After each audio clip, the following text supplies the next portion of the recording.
बहुत समय पहले की बात है। एक नगर था जिसका नाम सृष्टिपुर था। ये नगर अत्यंत समृद्ध था।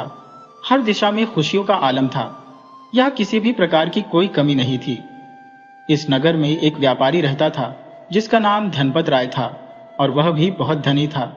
किंतु एक समय ऐसा आया जब नगर में भयंकर अकाल पड़ गया। उस अकाल के कारण नगर की स्थिति बहुत बुरी हो गई। यहाँ तक कि धनपत राय का व्यापार भी चौपट हो गया। धनपत राय का एक बेटा था जिसका नाम यशवर्धन था। वह करीब 22 वर्ष का था और अपने पिता के समान बुद्धिमान भी था। वह नगर में अपने पिता के व्यापार में सहायता करता था। एक दिन जब यशवर्धन घर आया तो उसने देखा कि उसके पिता चिंतित दिख रहे थे।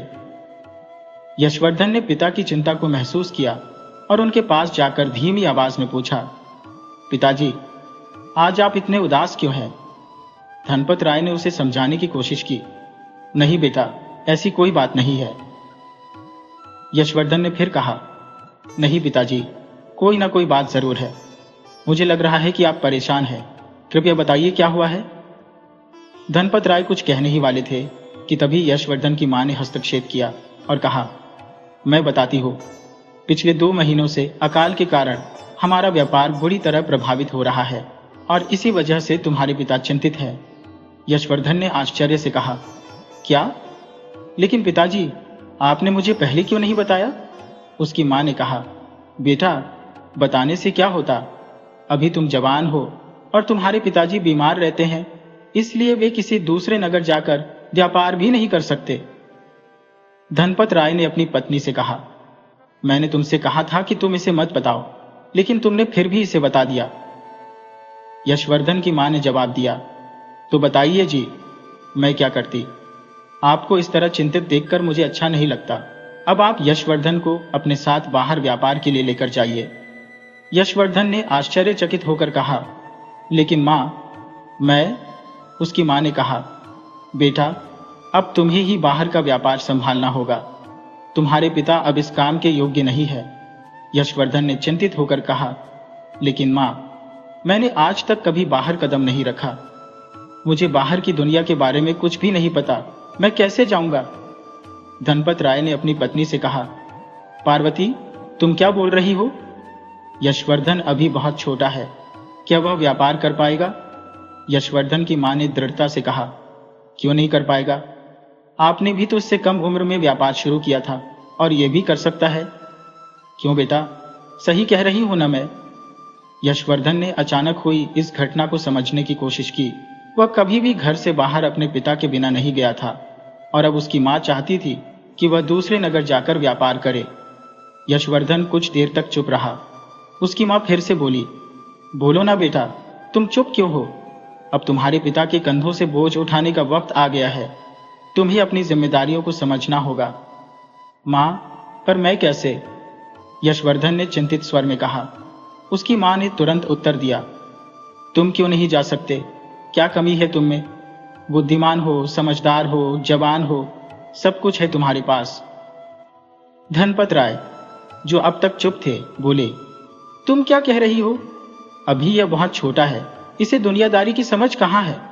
यशवर्धन ने फिर कहा, नहीं पिताजी, मां सही कह रही है। वैसे भी मुझे कभी न कभी तो घर से बाहर निकलना ही होगा व्यापार करने के लिए।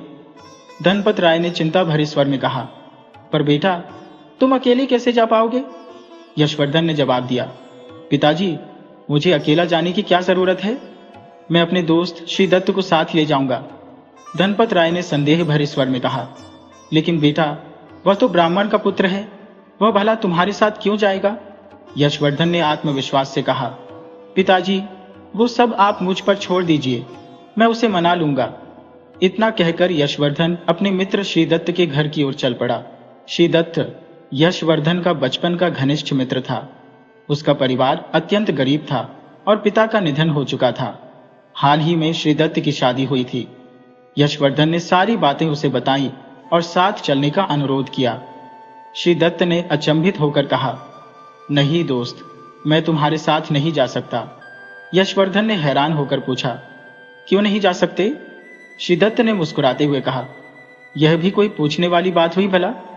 मेरी अभी अभी शादी हुई है, नई नई पंडिताइन घर आई है और मैं तुम्हारे साथ नहीं जा सकता। यशवर्धन ने समझाते हुए कहा, देखो, यह तो 1 साल की ही बात है। इतने दिनों में शायद अगले साल बारिश हो जाए और मेरा व्यापार भी अच्छे से चलने लगे। शिदत्त ने फिर मना करते हुए कहा, नहीं दोस्त, मैं नहीं जा सकता। मेरा काम तो वैसे भी पंडितों वाला है। इस अकाल में भले ही किसी की शादी न हो, लेकिन भूख से मरने पर भी तो कर्मकांड करने होंगे। शादी न सही, मरण दिन तो होगा ही। मुझे इन्हीं कर्मकांडों से अपनी गृहस्थी चलानी है। यशवर्धन ने दुखी होकर कहा, दोस्त, शादी के बाद तो तुम बिल्कुल ही बदल गए हो।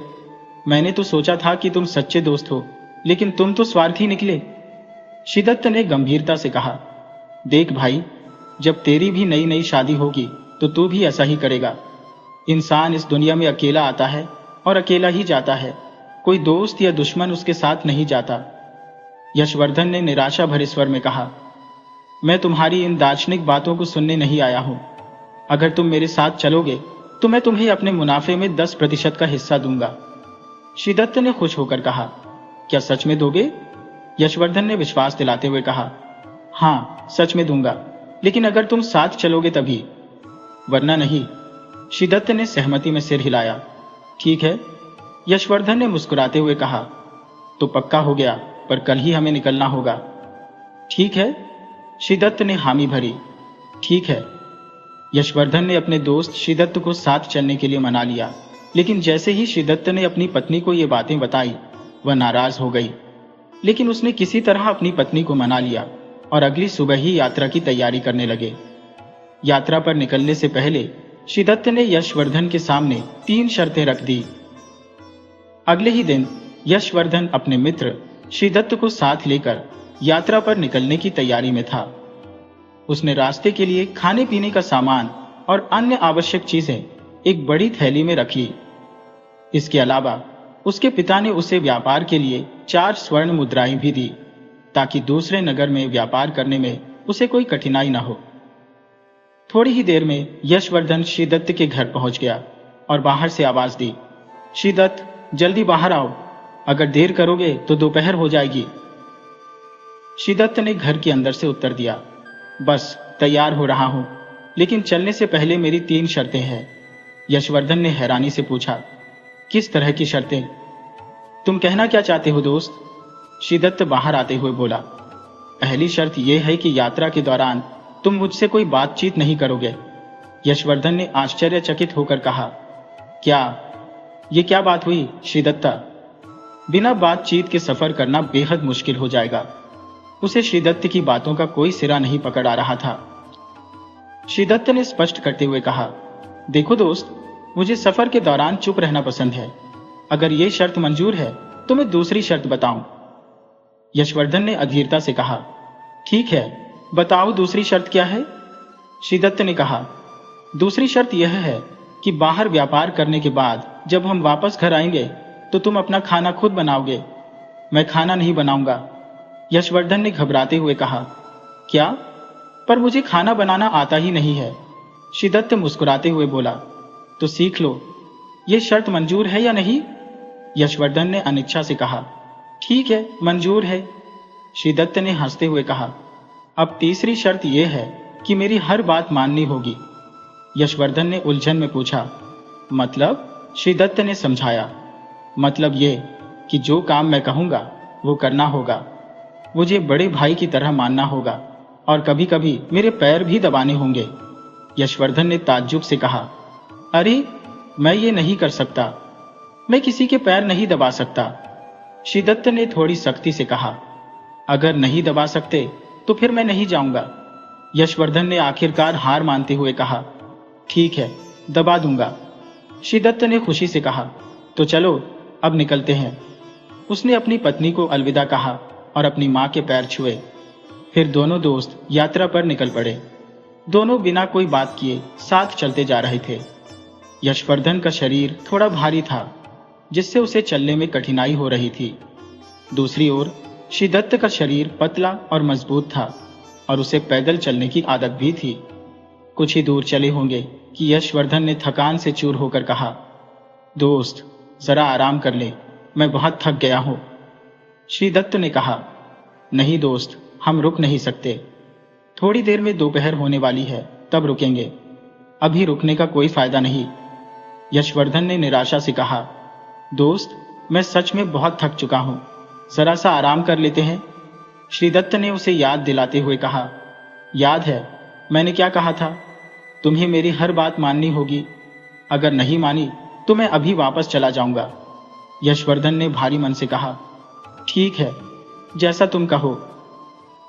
यशवर्धन के लिए अब चलना बेहद कठिन हो गया था, लेकिन वह अपनी मजबूरी में कुछ कर भी नहीं सकता था। श्रीदत्त, जो ब्राह्मण का पुत्र था, यात्रा के दौरान अपनी पत्नी की याद में खो गया, परंतु उसके लिए 1 साल यशवर्धन के साथ बिताना अनिवार्य था। यह उसके भविष्य के आरामदायक जीवन का टिकट था, क्योंकि उसके पास सीमित आवश्यकताएं थी। यशवर्धन, जो कुछ ही देर में थकान से चूर हो गया था, श्रीदत्त को पुकार कर बोला, दोस्त, अगर तुम रुक नहीं सकते तो कम से कम मुझे कोई कहानी सुना दो। श्रीदत्त ने गंभीरता से कहा, नहीं, मैंने अपनी पहली शर्त में क्या कहा था, याद है ना? कोई बातचीत नहीं। यशवर्धन ने फिर से कहा, देखो दोस्त, ऐसे चुपचाप चलने में बहुत मुश्किल हो रही है। तुम कुछ सुनाओ, मुझे आसानी होगी। श्रीदत्त ने कठोरता से जवाब दिया, मैंने तुम्हें साफ साफ कहा था, मैं कोई कहानी नहीं सुनाऊंगा। क्या तुम्हें मेरी बात सुनाई नहीं देती? यशवर्धन ने समझौते की पेशकश करते हुए कहा, अगर मैं व्यापार के हिस्से में तुम्हें 20 की जगह 25% दूं, तब तो सुनाओगे? श्रीदत्त ने ठंडे स्वर में कहा, नहीं, फिर भी नहीं सुनाऊंगा। यशवर्धन हताश हो गया। यह क्या बात हुई दोस्त? श्रीदत्त ने सख्ती से कहा, यही बात है, अगर चलना है तो ऐसे ही चलो। यशवर्धन निराश होकर सोचने लगा कि उसका दोस्त इतना कठोर कैसे हो सकता है। अचानक उसे एक उपाय सूझा। उसने अपनी पतलून की जेब में हाथ डाला और मुस्कुराते हुए बोला, अच्छा दोस्त, अगर मैं तुम्हें एक सोने का सिक्का दूं, तो क्या तुम मेरा मनोरंजन करोगे? श्रीदत्त ने हैरानी से कहा, तुम मुझे क्या समझते हो? मैं भाड़ में नहीं लगता जो तुम्हारा मनोरंजन करूं। यशवर्धन ने सफाई देते हुए कहा, अरे नहीं, मेरा मतलब वैसा नहीं था। श्रीदत्त ने उसे चेतावनी देते हुए कहा, फिर क्या मतलब था? अगर चुपचाप चल सकते हो तो चलो, वरना मैं वापस चला जाऊंगा। यशवर्धन ने जल्दी से कहा, नहीं दोस्त, ऐसा मत करो, मैं तुम्हारी हर बात मानूंगा। वे दोनों बिना कुछ बोले फिर से चलने लगे। रास्ते में श्रीदत्त को फिर से अपनी पत्नी की याद आने लगी, जिससे वह थोड़ा उदास हो गया। उधर यशवर्धन थकान से परेशान होकर फिर से कहने लगा, श्रीदत्त, कोई कहानी सुना दो, अब मुझसे और नहीं चला जा रहा। श्रीदत्त ने हल्की मुस्कान के साथ कहा, ठीक है, सुनाऊंगा, लेकिन आज मुझे कोई कहानी याद नहीं आ रही। मैं सिर्फ एक छोटा सा कथन कह सकता हूं, लेकिन वो कथन तुम्हारे सोने के सिक्के से भी कीमती है। यशवर्धन ने नाराज होकर कहा, क्या तुम पागल हो गए हो? इस सोने के सिक्के की कीमत जानते हो? इससे तुम्हारा परिवार पूरा साल भर पेट खा सकता है। श्रीदत्त ने कहा, अगर तुम्हें मेरा कथन सुनना है तो पहले सोने का सिक्का दो। यशवर्धन ने असमंजस में पड़कर कहा, ऐसा क्यों कर रहे हो दोस्त? सुना दो ना। श्रीदत्त ने अपने रुख पर कायम रहते हुए कहा, मैंने कहा ना, पहले सोने का सिक्का दो, फिर सुनाऊंगा। यह सुनकर यशवर्धन कुछ देर के लिए चुप हो गया। उसे एहसास हो गया कि बिना सिक्के के ब्राह्मण पुत्र उससे कुछ भी नहीं कहेगा। उसने अनमने मन से अपनी पतलून से सोने का सिक्का निकाला और श्रीदत्त की ओर बढ़ाते हुए बोला, यह लो, अब सुनाओ। श्रीदत्त ने मुस्कुराते हुए सिक्का लिया और कहा, देखो दोस्त, एक से भले 2 होते हैं। अगर कभी अकेला महसूस हो तो किसी साथी की तलाश करना। वह साथी कोई भी हो सकता है, इंसान, जानवर या कोई निर्जीव वस्तु, जैसे एक छड़ी। अब चलो, आगे बढ़ते हैं। श्रीदत्त के यह कहते ही यशवर्धन के मन में गुस्सा उमड़ पड़ा। उसने इतने कीमती सोने के सिक्के के बदले में ऐसी छोटी सी बात सुनी थी, लेकिन अब वह कुछ नहीं कर सकता था। सिक्का तो ब्राह्मण के पुत्र के हाथ में जा चुका था। अब व्यापारी का पुत्र यशवर्धन अपने आप को धोखे का शिकार महसूस कर रहा था। जैसे ही सोने का सिक्का ब्राह्मण के पुत्र श्रीदत्त के हाथ में आया, उसके मन में लालच की आग और भड़क उठी। यशवर्धन को श्रीदत्त पर बेहद गुस्सा आ रहा था, क्योंकि उसने कोई मनोरंजक कहानी सुनाने के बजाय एक मामूली सा कथन कह दिया। उसे जिस मनोरंजन की दरकार थी वह तो उसे मिला नहीं। और ऊपर से सोने का सिक्का भी कमवाना पड़ा। दोनों दोस्त बिना रुके लगातार आगे बढ़ते जा रहे थे। श्रीदत्त तेज कदमों से आगे बढ़ रहा था, जबकि यशवर्धन को चलने में खासी तकलीफ हो रही थी।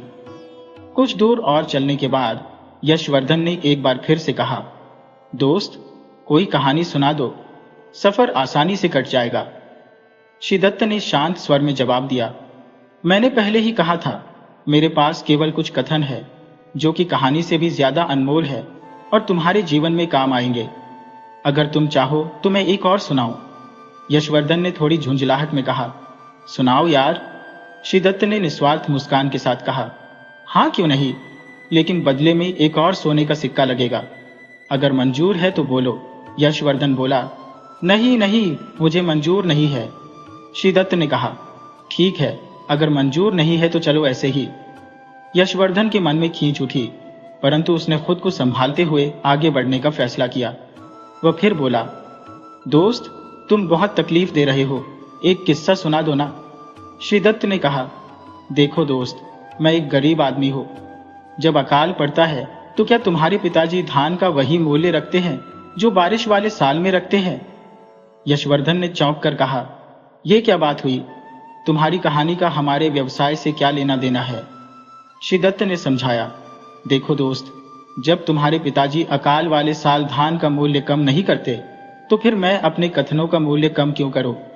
जैसे वे समय के अनुसार मूल्य बढ़ाते हैं, वैसे ही मैंने भी अपने कथनों का मूल्य समय के साथ बढ़ा दिया है। अब तुम इसे सही समझो या गलत, पर मैं वही कर रहा हूं जो दुनिया में बाकी लोग करते हैं। यशवर्धन ने जवाब दिया, तो ये बात है, फिर मुझे कोई कथन नहीं सुनना, मैं ऐसे ही तुम्हारे साथ चल दूंगा। श्रीदत्त ने कहा, ठीक है दोस्त, जैसी तुम्हारी मर्जी। ऐसा कहकर श्रीदत्त ने अपने कदमों की रफ्तार और तेज कर दी। उसे मालूम था कि यशवर्धन जरूर उससे फिर कोई कथन या कहानी सुनाने को कहेगा। वे दोनों जैसे ही कुछ और दूर चले, यशवर्धन पीछे से आवाज लगाते हुए बोला, दोस्त, अब मुझे वो कथन सुना दो। श्रीदत्त ने कहा, हाँ जरूर सुनाऊंगा, लेकिन पहले वो सोने का सिक्का दो। यशवर्धन ने अनिच्छा से अपनी जेब से सोने का सिक्का निकाला और श्रीदत्त की ओर बढ़ाते हुए कहा, ये लो, अब तो सुना दो। श्रीदत्त ने सोने का सिक्का लेते हुए कहा, ठीक है, सुनो।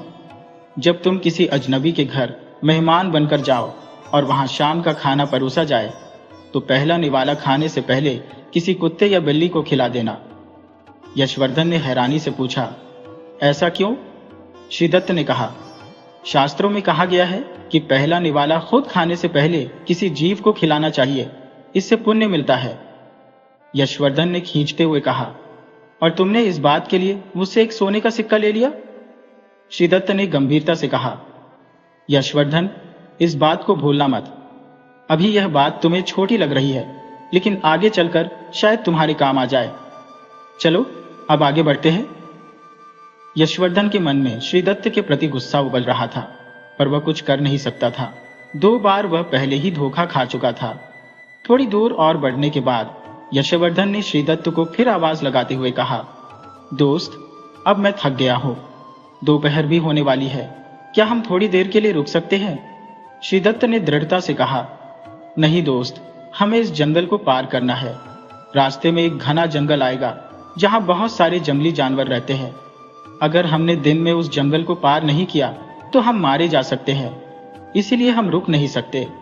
यशवर्धन ने हताश होकर कहा, लेकिन दोस्त, मैं सचमुच थक चुका हूं। श्रीदत्त ने ठंडे स्वर में जवाब दिया, तो मैं क्या कर सकता हूं? इसका कोई उपाय मेरे पास नहीं है। यशवर्धन ने गुस्से में कहा, देखो दोस्त, तुमने मेरे पहले ही 2 सोने के सिक्के ले लिए, लेकिन बदले में तुमने सिर्फ 2 बेमतलब के कथन सुनाए हैं। अब कम से कम कोई अच्छी कहानी सुना दो। श्रीदत्त ने हंसते हुए कहा, नहीं दोस्त, आज मेरे पास कोई कहानी नहीं है। यह सुनकर यशवर्धन चुप हो गया और कुछ देर तक कोई शब्द नहीं बोला। लेकिन जब उसकी थकान हद से ज्यादा बढ़ गई तो उसने अपना एक और सोने का सिक्का निकाला और श्रीदत्त की ओर बढ़ाते हुए कहा, लो ये सिक्का, और अब कोई बड़ी कहानी सुना दो। इस बार कोई छोटा कथन नहीं, बल्कि एक अच्छी खासी कहानी होनी चाहिए।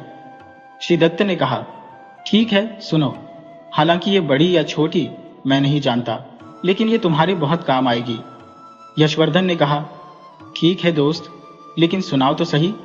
श्रीदत्त ने कहा, ठीक है, जब भी तुम किसी अनजान व्यक्ति के घर मेहमान बनकर ठहरो और तुम्हारा बिस्तर लगा दिया जाए, तो उस बिस्तर पर सोने से पहले उसे अच्छे से साफ कर लो और उसे झाड़ कर विचार लेना।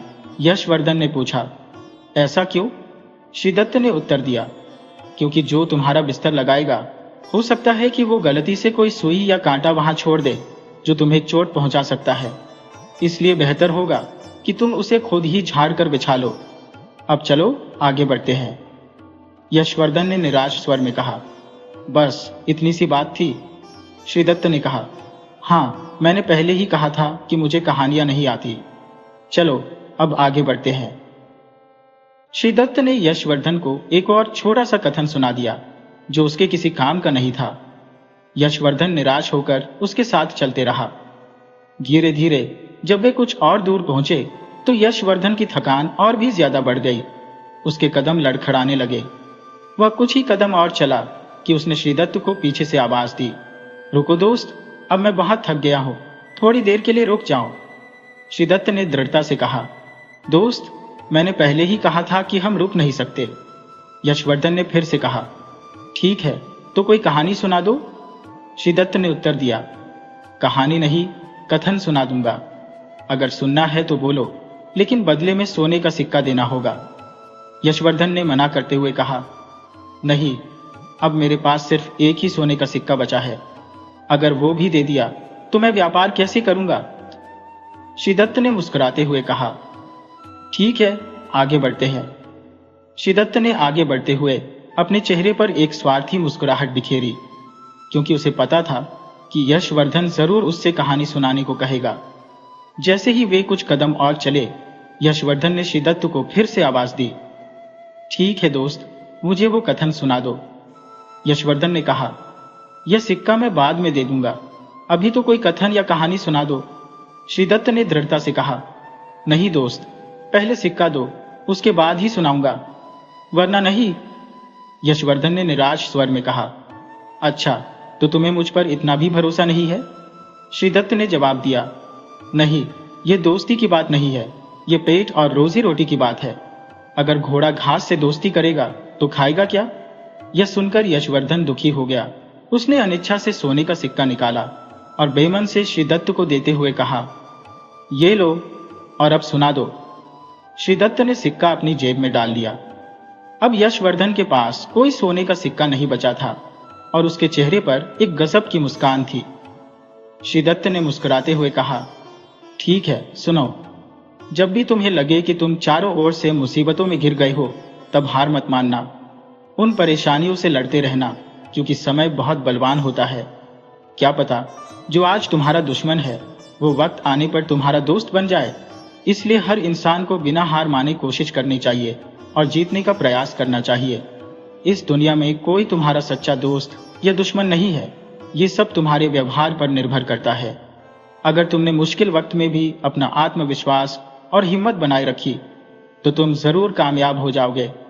श्रीदत्त ने कहा, चलो अब मैं चलता हूं। यशवर्धन ने आश्चर्य से पूछा, कहां? श्रीदत्त ने जवाब दिया, अपने घर। मैंने जो ज्ञान देना था वो दे दिया। अब मुझे अपनी पत्नी की बहुत याद आ रही है। तुम अपने रास्ते पर आगे बढ़ो। यशवर्धन ने तंज भरे लहजे में कहा, दोस्त, ये क्या बात हुई? तुमने मुझे धोखा दिया है? श्रीदत्त ने बेपरवाही से जवाब दिया, हाँ, हो सकता है कि मैंने धोखा दिया हो, लेकिन मैंने पहले ही कहा था कि इस दुनिया में ना कोई दोस्त है न दुश्मन। तुम अकेले ही आए थे और अकेले ही जाओगे। सुनो, मैं तुम्हें एक बात मुफ्त में बताता हूं। अगर तुम्हें जानना हो कि कौन स्वार्थी है और कौन नहीं, तो देखो कि बुरे वक्त में तुम्हें कौन बचाने के लिए पूरी दुनिया से लड़ने को तैयार है। ऐसा व्यक्ति कभी स्वार्थी नहीं हो सकता, इसलिए ऐसे इंसान का साथ कभी मत छोड़ना। अब मैं चलता हूं, भगवान तुम्हारी मदद करेंगे। इतना कहकर श्रीदत्त ने यशवर्धन को विदा किया और अपने रास्ते पर निकल पड़ा। यशवर्धन मायूस और उदास हो गया। उसे अपने दोस्त से धोखा मिलने की उम्मीद नहीं थी, लेकिन अब वो कर भी क्या सकता था। वह अकेला धीरे धीरे जंगल की तरफ बढ़ने लगा। अंधेरा गहराने लगा था और उसकी बेचैनी भी बढ़ने लगी थी।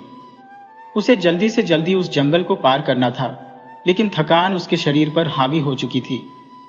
शिद्दत तो उसके सारे सोने के सिक्के ले गया था और अब उसके पास सिवाय निराशा के कुछ नहीं बचा था। भूख भी उसे सताने लगी थी और शाम होने वाली थी। जो मिट्टी का पात्र वह अपने साथ लाया था उसमें पानी खत्म हो चुका था, जिससे उसकी प्यास भी बढ़ गई थी। यशवर्धन ने चारों ओर पानी की तलाश की। अचानक उसे कुछ दूरी पर घने वृक्ष दिखाई दिए। उसने सोचा कि वहां जरूर पानी होगा और वह उन वृक्षों की ओर बढ़ चला। जैसे ही वह उन वृक्षों के पास पहुंचा, उसने देखा कि वहां एक छोटा तालाब था, लेकिन उसमें बहुत कम पानी बचा था। वहां पर सूखे का प्रकोप था। उसने अपना थैला नीचे रखा और तालाब के पानी से मुंह हाथ धोए। फिर उसने अपनी मां के हाथ का बना खाना खाया। जैसे ही उसने फिर तालाब का पानी पीने की कोशिश की, अचानक उसे एक आवाज सुनाई दी, सुनो मित्र। यशवर्धन ने इधर उधर देखा कि शायद कोई राहगीर उसे पुकार रहा है, लेकिन कोई नजर नहीं आया। उसने बिना ध्यान दिए फिर से पानी पीने की कोशिश की। तभी फिर वही आवाज आई, सुनो मित्र, मैं तुमसे कुछ कह रहा हूं। अब की बार यशवर्धन डर के मारे चारों ओर देखने लगा और जोर से बोला, तुम कौन हो? मेरे सामने क्यों नहीं आ रहे? उस आवाज ने उत्तर दिया, मैं तुम्हारे सामने ही हूं दोस्त, लेकिन शायद तुम मुझे देखना ही नहीं चाहते। यशवर्धन ने चौंकते हुए कहा, क्या मतलब? मुझे तो कुछ भी नजर नहीं आ रहा। उस आवाज ने कहा, नीचे देखो मित्र। यशवर्धन ने डरते हुए नीचे की तरफ देखा तो उसे एक कछुआ पानी से बाहर आता हुआ दिखाई दिया। उसने घबराते हुए पूछा, तुम कौन हो? क्या तुम कोई यक्ष हो? कछुआ हंसते हुए बोला, नहीं दोस्त, मैं न कोई गंधर्व हूं न यक्ष, मैं तो बस एक साधारण कछुआ हूं। क्या तुम मेरी मदद करोगे? यशवर्धन ने जवाब दिया, कैसी मदद? मैं तुम्हारी क्या मदद कर सकता हूं? मैं तुम्हारी कोई मदद नहीं करूंगा। फिर बिना और कुछ कहे यशवर्धन वहां से जाने लगा, लेकिन कछुआ फिर से पीछे से आवाज देकर बोला, सुनो मित्र, मेरी बात तो सुनो। यहां सूखा पड़ा है दोस्त, अगर तुम मुझे यहां छोड़ दोगे तो मैं बिना पानी के मर जाऊंगा। कृपया मुझे अपने साथ ले चलो। यहां से करीब 100 मील दूर एक बड़ी झील है, तुम मुझे वहां छोड़ देना, मैं जीवन भर तुम्हारा आभारी रहूंगा। यशवर्धन ने ठंडे स्वर में कहा, नहीं, मैं इस मामले में तुम्हारी कोई मदद नहीं कर सकता। लेकिन जैसे ही उसने कुछ कदम और बढ़ाए, उसे अपने दोस्त का पहला कथन याद आ गया, एक के भले दो। उसने रुककर सोचा और फिर कछुए के पास लौटकर डरते हुए पूछा, अच्छा, तुम सच में कछुआ ही हो ना? कछुआ हंसकर बोला, हाँ दोस्त, मैं कछुआ ही हूं, न कोई भूत हूं न पिशाच। यशवर्धन ने फिर पूछा, तो फिर तुम इंसानों की भाषा में कैसे बात कर सकते हो?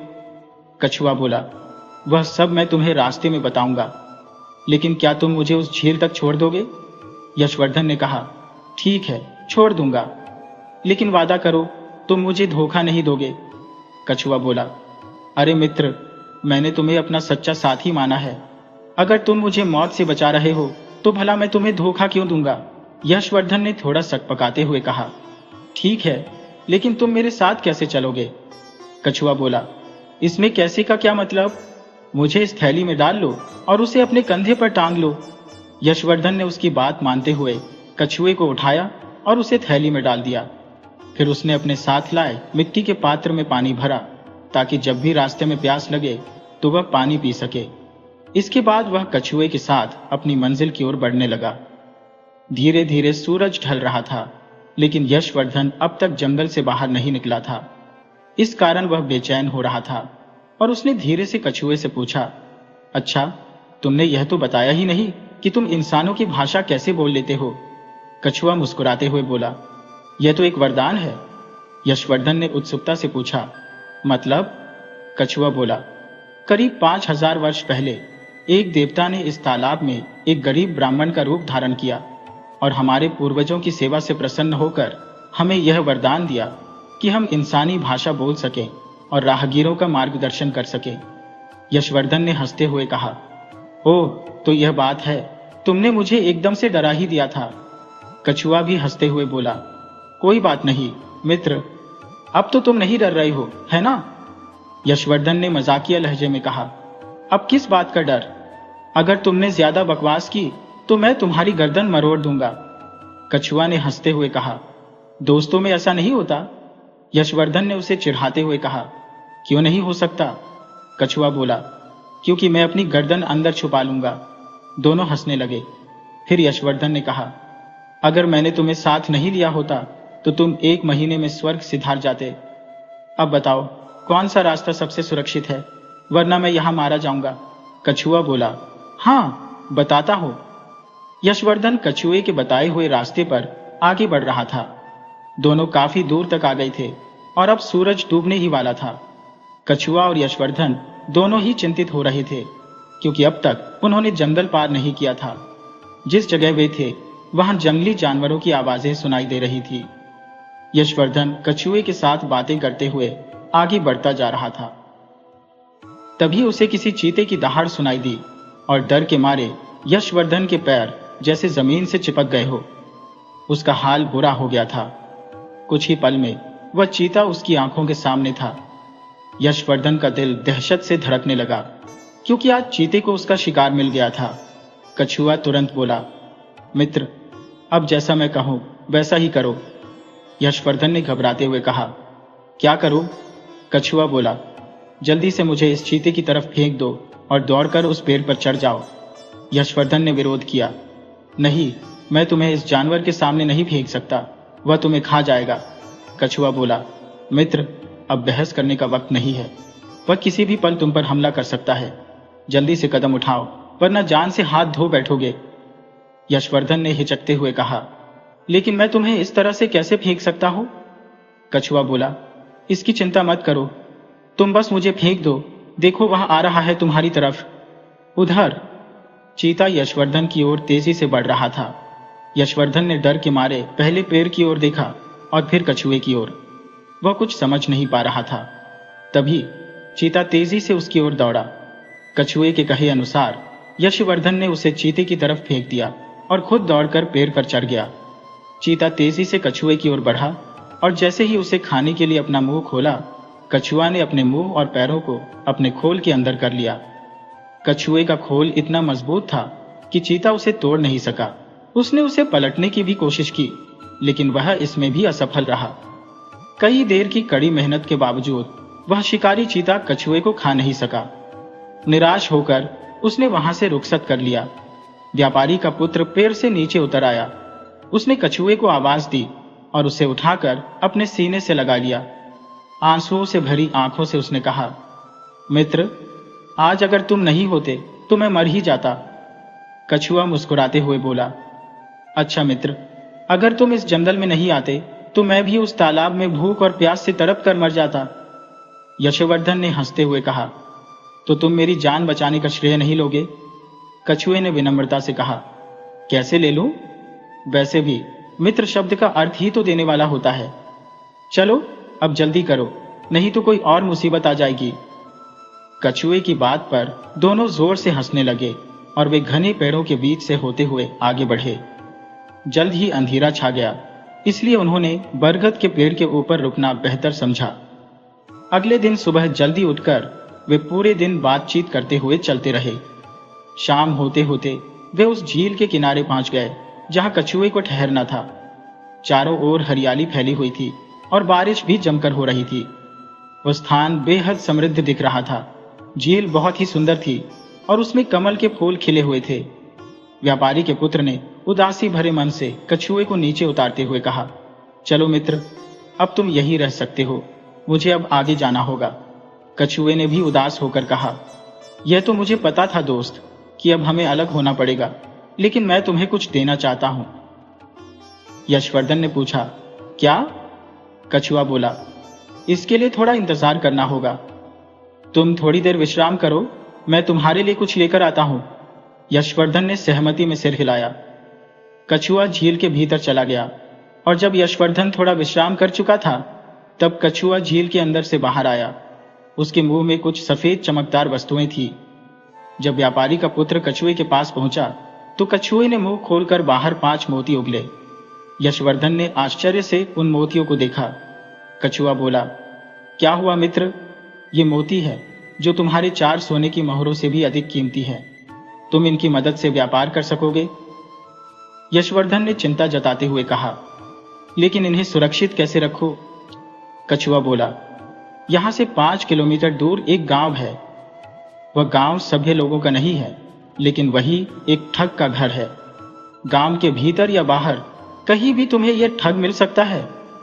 वह किसी भी हद तक जा सकता है तुम्हारे मोती छीनने के लिए, इसलिए इन्हें किसी भी तरह से सुरक्षित रखना होगा। यशवर्धन ने पूछा, लेकिन कैसे?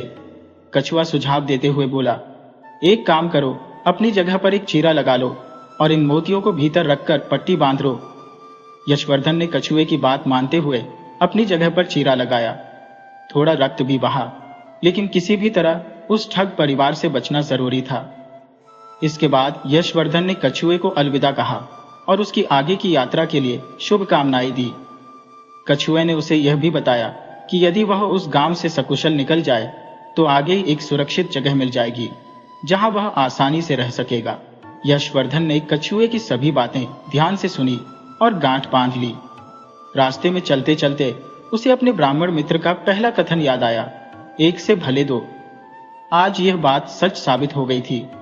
कछुए ने न केवल उसे चीते से बचाया, बल्कि वे कीमती मोती भी दी। आगे की यात्रा के लिए जरूरी सलाह भी दी। जल्द ही वह उस गांव में प्रवेश कर गया। गांव में प्रवेश करते ही उसे एक बूढ़ा व्यक्ति घर के बाहर चारपाई पर बैठा हुआ दिखाई दिया। वह बूढ़ा यशवर्धन की ओर जोर से आवाज देकर कहने लगा, अरे बेटा, तुम तो राहगीर लगते हो। शाम हो गई है, रात होने वाली है, हमारे घर ठहर जाओ। यशवर्धन उसकी बातों से प्रभावित हो गया। वह बहुत थका हुआ था और उसके घर ठहरना चाहता था, लेकिन तभी उसे कछुए की कही बात याद आ गई। इस गांव में एक घर ठगों का है, वे किसी भी हद तक जा सकते हैं, इसलिए सावधान रहना। यशवर्धन ने बिना रुके आगे बढ़ने का फैसला किया। जैसे ही उसने कुछ कदम आगे बढ़ाए, बूढ़ा फिर से आवाज देता हुआ बोला, अरे बेटा, क्या सोच रहे हो? रात भर हमारे यहाँ रुक जाओ, तुम भले घर के लगते हो, इसलिए कह रहा हो। यशवर्धन ने कहा, नहीं चाचा जी, मुझे अभी बहुत आगे जाना है, इसलिए मैं नहीं रुक सकता। बूढ़े व्यक्ति ने कहा, अरे बेटा, चाहे जितना भी आगे जाने की कोशिश कर लो, लेकिन तुम जा नहीं पाओगे। यशवर्धन ने चौंक कर पूछा, क्यों चाचा जी, ऐसा क्यों कह रहे हैं? बूढ़ा व्यक्ति मुस्कुराते हुए बोला, बेटा, इस गांव के आखिरी छोर पर एक ठगों का घर है।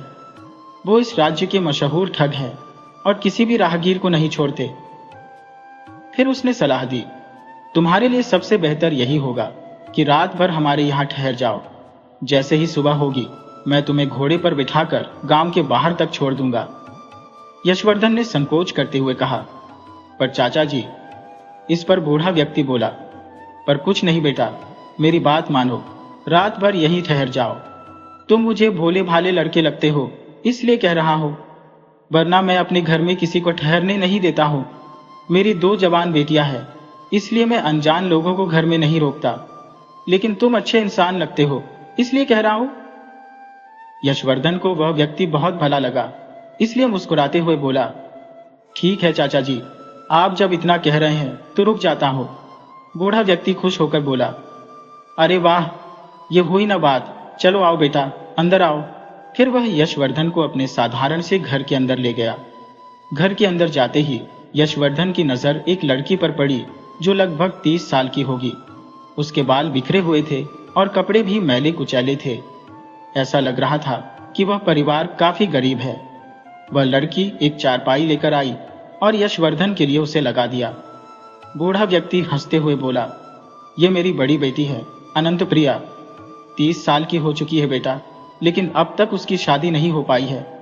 क्या करूं बेटा, बेटी का बाप हो, लेकिन लोगों को बेटी से ज्यादा सोने की चाहत होती है।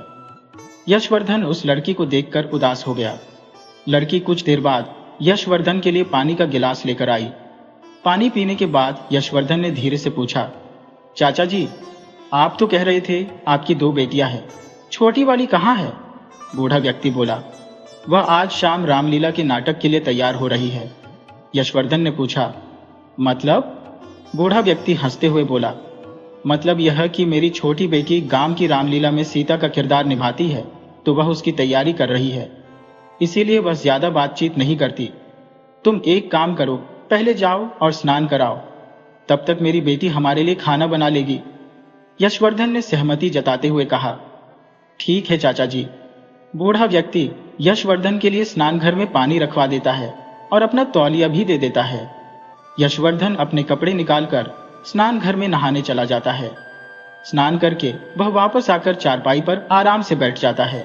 कुछ ही देर में बूढ़ा व्यक्ति पानी का लोटा और एक बड़ी सी थाली लेकर आता है, जिसमें खीर, हलवा, पूरी और आलू की सब्जी थी। वह थाली यशवर्धन के सामने रख देता है। यशवर्धन को बहुत जोर की भूख लगी हुई थी। बूढ़ा व्यक्ति कहता है, अच्छा बेटा, तुम खाओ, जब तक मैं कुछ काम करके आता हूं, और अगर कुछ चाहिए हो तो बता देना। यशवर्धन थाली अपनी ओर खिसकाता है और हलवा और खीर के साथ मिलाकर पहला निवाला लेने ही वाला था कि उसे ब्राह्मण मित्र का कहा हुआ वाक्य याद आ गया। उसने कहा था, जब भी बाहर खाना खाओ तो पहला निवाला खुद खाने के बजाय किसी कुत्ते या बिल्ली को खिला देना चाहिए। इससे पुण्य मिलता है और धन की कभी कमी नहीं होती। यशवर्धन ने तुरंत इधर उधर नजर दौड़ाई और देखा कि एक बिल्ली उसके पास बैठी थी। उसने निवाला उठाकर बिल्ली की तरफ फेंक दिया। बिल्ली ने झट से निवाला खाया, लेकिन जैसे ही यशवर्धन अगला निवाला अपने मुंह में लेने लगा, वह बिल्ली तड़पने लगी और मर गई। यशवर्धन का दिल दहल गया और वह डर के मारे कांपने लगा। उसे अब समझ में आ गया कि वह घर किसी साधारण व्यक्ति का नहीं, बल्कि एक ठग का है। ये वही ठग है जिसके बारे में कछुए ने उसे आगाह किया था। ठग और उसकी बेटी को शायद उसकी मोतियों के बारे में पता चल गया था, इसलिए उन्होंने उसके खाने में जहर मिला दिया था। अब यशवर्धन एक बड़ी मुसीबत में फंस गया था। कछुए के अनुसार उस घर से बाहर निकलना न केवल कठिन था, बल्कि असंभव भी था। भय के मारे यशवर्धन की स्थिति बुरी तरह से जर्जर हो गई। उसने कांपते हाथों से बिल्ली को उठाया और दीवार के पार फेंक दिया। खाने की थाली को भी उसने दीवार के दूसरी ओर उछाल दिया। फिर उसने अपने हाथ धोए और पानी पीकर एक जोर की नकली डकार ली, ताकि ठग को लगे कि उसने भोजन कर लिया है। यशवर्धन अब सोच रहा था कि कोई भी मुसीबत कभी भी आ सकती है, लेकिन वह नहीं जानता था कि यह मुसीबत कैसी होगी, जवानी की या वृद्धावस्था की या फिर शांतिपूर्वक बैठने की। इधर बूढ़ा ठग और उसकी 30 वर्षीय बेटी उसके मरने का इंतजार कर रहे थे। ठग ने गंभीरता से पूछा, बेटी, तुमने कहा था कि तुमने खाने में बहुत सारा जहर मिला दिया है, लेकिन वह मरा नहीं, इसका क्या कारण है? अनंत प्रिया ने कहा, पिताजी, मैंने तो जहर डाला था, लेकिन वह बेजान क्यों नहीं हुआ? लगता है वह तो किसी खास मिट्टी का बना है जो इतना जहर भी सहन कर गया। ठग ने चिंता जताई, बेटा, ध्यान से देखो, क्या तुमने वास्तव में जहर डाला था? अनंत प्रिया ने जवाब दिया, पिताजी, मैंने तो जहर डाला था, अगर यकीन नहीं हो तो आप खुद खाकर देख ले। ठग गुस्से में बोला, तुम पागल हो क्या? अपने पिता को मरे हुए देखना चाहती हो? चलो मैं देखता हूं कि वह क्यों नहीं मरा, तब तक तुम दूसरी योजना पर काम करो। अनंत प्रिया ने कहा, जी पिताजी, और अपने पिता की योजना के अनुसार आगे की तैयारी करने लगी। ठग ने यशवर्धन के पास जाकर प्यार से कहा, खाना अच्छा था बेटा? यशवर्धन ने झिझकते हुए कहा, हाँ चाचा जी, बहुत अच्छा था। ठग ने कहा, अच्छा, तुम सोच रहे हो क्या? यशवर्धन ने सोचा कि ठग और उसकी बेटी ने उसे मारने की पूरी योजना बनाई थी। उसने खुद को धन्यवाद कहा कि ब्राह्मण मित्र ने उसे सावधान किया, वरना वह बिल्ली की तरह कब का गिर गया होता। ठग ने फिर पूछा, क्या सोच रहे हो बेटा? यशवर्धन ने मुस्कुराते हुए कहा, चाचा जी, मैं सोच रहा था कि क्या आप ऐसा स्वादिष्ट भोजन सभी मेहमानों के लिए बनाते हैं या सिर्फ मेरे लिए? ठग ने हिचकिचाते हुए कहा, हाँ, सभी के लिए बनाते हैं। मेहमान भगवान का रूप होते हैं। यशवर्धन ने सोचा, तो आप सभी को जहर का भोजन कराते हैं और खुद को भगवान मानते हैं। ठग ने कहा, क्या सोच रहे हो बेटा? यशवर्धन ने कहा, कुछ नहीं चाचा जी। ठग ने कहा, आओ बेटा, तुम्हें थकावट महसूस हो रही होगी, मैंने तुम्हारा बिस्तर लगा दिया है, कमरे में जाकर सो जाओ। यशवर्धन ने झूठी मुस्कान के साथ कहा, ठीक है चाचा जी। धीरे धीरे वह कमरे की ओर बढ़ा। उसके मन में अनेकों सवाल थे, लेकिन उनके उत्तर न थे। उसे पता नहीं था कि वह इतनी बुरी स्थिति में फंस गया है। कमरे में जाकर उसने दरवाजा बंद कर लिया ताकि बाहर से कोई अंदर ना आ सके। उसने बिस्तर की ओर बढ़ते हुए सोचा कि क्या ठग और उसकी बेटियों ने बिस्तर के नीचे कोई चुड़ैल रखी होगी। लेकिन अगले पल उसने सोचा कि उसकी बेटी किसी चुड़ैल से कम नहीं है, जो पैसे के लिए एक सुंदर युवक को मारने पर उतारू हो गई है। यही कारण है कि उसकी शादी नहीं हुई है। उसके दिमाग में अनेकों सवाल थे, जैसे वह बलि का बकरा बनेगा या जीवित बचेगा। इसका उत्तर भगवान के पास था। थका हुआ महसूस करते हुए उसने बिस्तर पर लेटकर अपने भविष्य की योजना बनाने का विचार किया। अचानक यशवर्धन को ब्राह्मण पुत्र का तीसरा उपदेश याद आ गया, जिसमें कहा गया था कि जब किसी अजनबी के घर मेहमान बनकर जाओ और रात को सोने जाओ तो बिस्तर को ठीक से समेटकर वापस बिछाना चाहिए। यशवर्धन ने बिस्तर पर नजर डाली और चौंक गया। बिस्तर मचान पर रखा हुआ था, जो लकड़ी की बजाय कच्चे धागों से बुना गया था। नीचे एक तलघर था, जो उस कमरे से लगभग 20 फीट गहरा था। तलघर में एक बड़ी तेल की कढ़ाई चढ़ाई गई थी, जिसमें तेल गर्म हो रहा था। आग की लपटें और तेल की गर्मी को ऊपर तक महसूस किया जा सकता था। यशवर्धन का शरीर कांपने लगा, क्योंकि उसकी मौत की पूरी तैयारी की गई थी। कच्चे धागों से बने मचान पर सुंदर बिस्तर सजाया गया था, ताकि किसी को शक न हो। बिस्तर के वजन से धागे टूट जाते और बिस्तर सहित वह कढ़ाई में गिर जाता, जिसमें उबलता तेल था, और उसकी मृत्यु सुनिश्चित हो जाती। लेकिन ब्राह्मण के उपदेश ने उसे बचा लिया। उसने पसीना पोंछा और बिस्तर को उसी तरह से बिछा दिया जैसे पहले था। अब वह गहरे निराशा के अंधकार में डूब गया था। उसे पता था कि ठग के घर से बाहर निकलना सिर्फ कठिन ही नहीं, बल्कि असंभव था। लेकिन उसे किसी भी तरह वहां से बाहर निकलना था। उसने चारों ओर नजर दौड़ाई। एक खिड़की दिखाई दी, लेकिन जब उसने खिड़की खोली तो पाया कि घर जमीन से कम 20 फीट ऊपर बना था। वहां तक पहुंचना बहुत कठिन था। निराश होकर उसने खिड़की को फिर से बंद कर दिया। वहीं कुछ समय बीत जाने के बाद भी जब यशवर्धन कढ़ाई में नहीं गिरा, तो ठग और उसकी बेटी रूपवती के कमरे में गए। रूपवती अपने बाल संवार रही थी। वह बेहद सुंदर थी और उसकी खूबसूरती के बावजूद वह अपने काम में बहुत दक्ष थी। ठग परिवार की यह सबसे कुशल ठगनी थी, जो जितनी सुंदर थी उतनी ही निर्दयी भी थी। कितने ही निर्दोष लोगों की उसने जान ली थी। जब ठग उसके पास पहुंचा तो रूपवती ने शैतानी मुस्कान के साथ कहा, पिताजी, कभी खुद से भी काम कर लिया कीजिए। जब भी कोई बड़ा मेहमान आता है, आप उसे मुझसे निपटाने का काम देते हैं। अनंत प्रिया ने कहा, छुटकी, आज का मेहमान बहुत चतुर है। एक तो हमें अब तक यह पता नहीं चला कि उसने अपना धन कहाँ छुपा रखा है। दूसरा, उसने हमारी दोनों योजनाओं को नाकाम कर दिया है। रूपवती ने कहा, ठीक है, मैं जाती हूँ, देखती हो वह मेरे रूप से कैसे प्रभावित होकर सब कुछ सच सच नहीं बता देता। ठग ने कहा, जाओ बेटी, मेरा आशीर्वाद तुम्हारे साथ है। रूपवती ने एक बड़ा खंजर और बेहोशी की दवाई की डिब्बी अपने साथ ले ली। फिर उसने दूध का गिलास हाथ में लिया और यशवर्धन के कमरे की ओर बढ़ी। यशवर्धन कमरे के कोने में उदास बैठा था और घर से बाहर निकलने की योजना बना रहा था, लेकिन उसके दिमाग में कोई ठोस विचार नहीं आ रहा था। अचानक दरवाजे पर खटखटाहट सुनकर यशवर्धन ने डरते हुए दरवाजे की ओर बढ़ा और कांपती आवाज में पूछा, कौन है? बाहर से आवाज आई, मैं रूपवती हूँ, आपके लिए दूध लाई हूँ। यशवर्धन ने जवाब दिया, मैं दूध नहीं पीता। रूपवती ने कहा, ठीक है, दरवाजा खोलिए। अगर आप दूध नहीं पीते तो भी दरवाजा खोलिए। यशवर्धन ने डरते हुए दरवाजा खोला और रूपवती को देखकर हैरान रह गया। वह साड़ी में किसी अप्सरा से कम नहीं लग रही थी और उसके चेहरे पर कातिलाना मुस्कान थी। रूपवती ने दरवाजा बंद किया और मुस्कुराते हुए कहा, आप अब तक सोए नहीं? मेरी बहन ने आपके लिए कितना सुंदर बिस्तर सजाया है। यशवर्धन ने कहा, हाँ, बिस्तर बहुत अच्छा है। आपकी बहन ने हमारे लिए अच्छा खाना बनाया।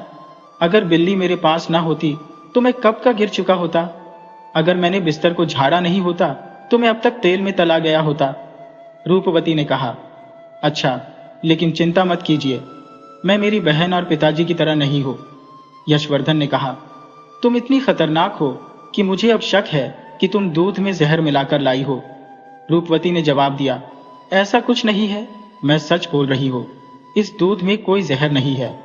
यशवर्धन ने कहा, मैं इसका कैसे यकीन कर सकता हूँ?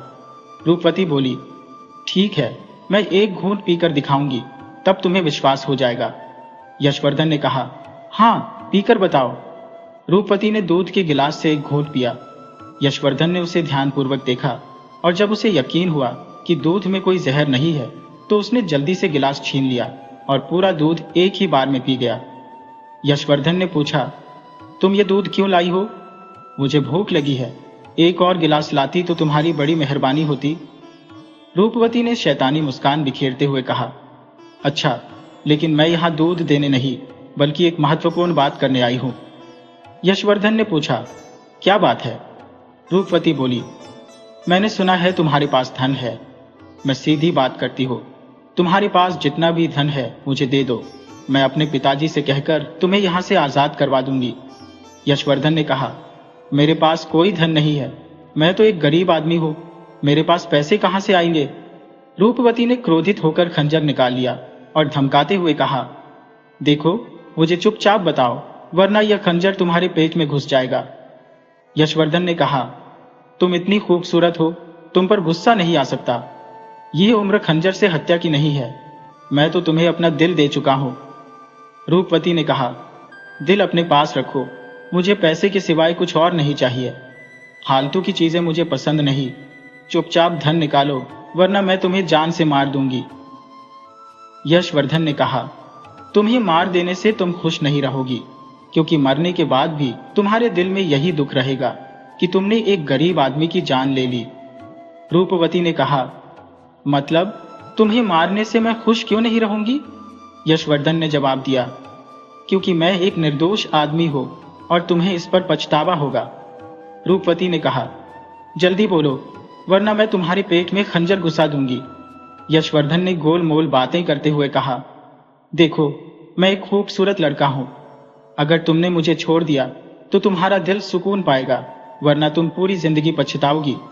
रूपवती ने कहा, चुप रहो, मुझे किसी से कुछ नहीं लेना देना, लेकिन अगर तुम यकीन नहीं करते तो बिस्तर के नीचे बने तलघर में जाकर देख लो, वहां कितने नर कंकाल पड़े हैं। अगर तुमने मुझे अपने धन के बारे में नहीं बताया तो तुम भी उन कंकालों में शामिल हो जाओगे। यशवर्धन ने महसूस किया कि रूपवती जितनी सुंदर लग रही थी उतनी साधारण नहीं थी। उसे अचानक अपने ब्राह्मण दोस्त का चौथा उपदेश याद आ गया, जिसमें कहा गया था कि जब तुम किसी बुरी स्थिति में फंसे हो तो उस स्थिति से बाहर निकलने के सभी उपाय अपनाओ। यशवर्धन ने कहा, रुको, मैंने तुम्हें कहा है, अगर तुमने मुझे मारा तो तुम पछताओगी, बिल्कुल उसी राम प्रताप की तरह।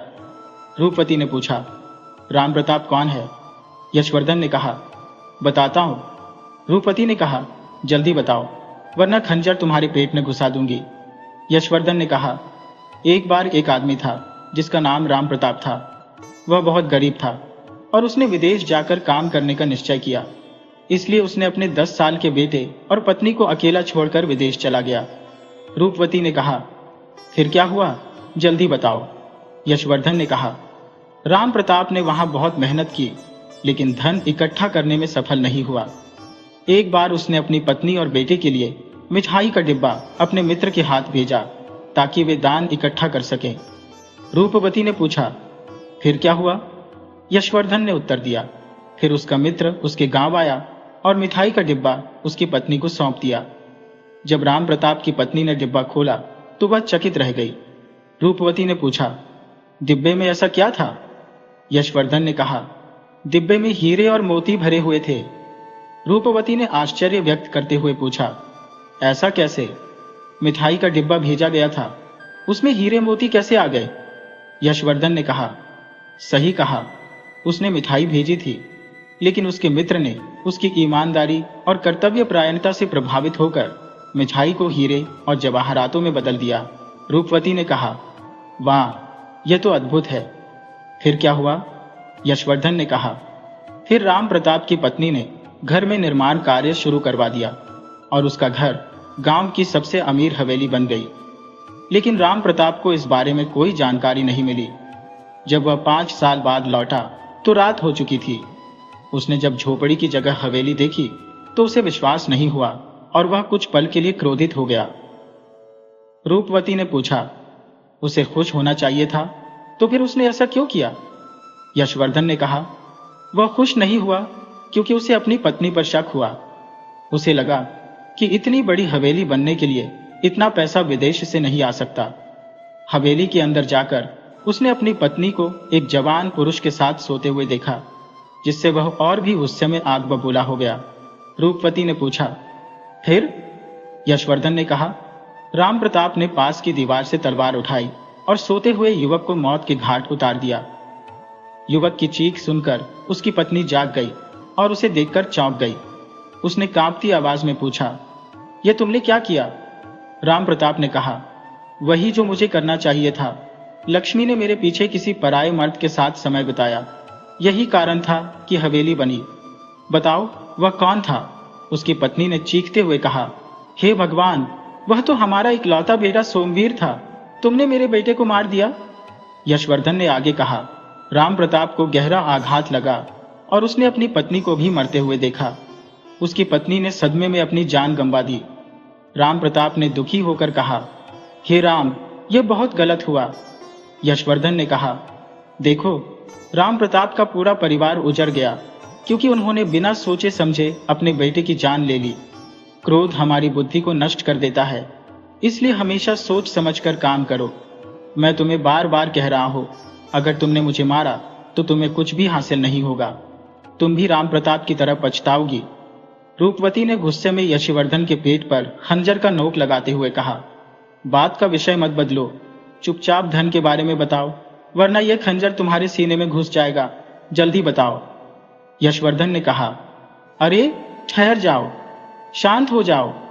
यशवर्धन ने ठगनी को अपनी बातों में उलझाने की कोशिश की, लेकिन वह इतनी आसानी से नहीं बसेगी।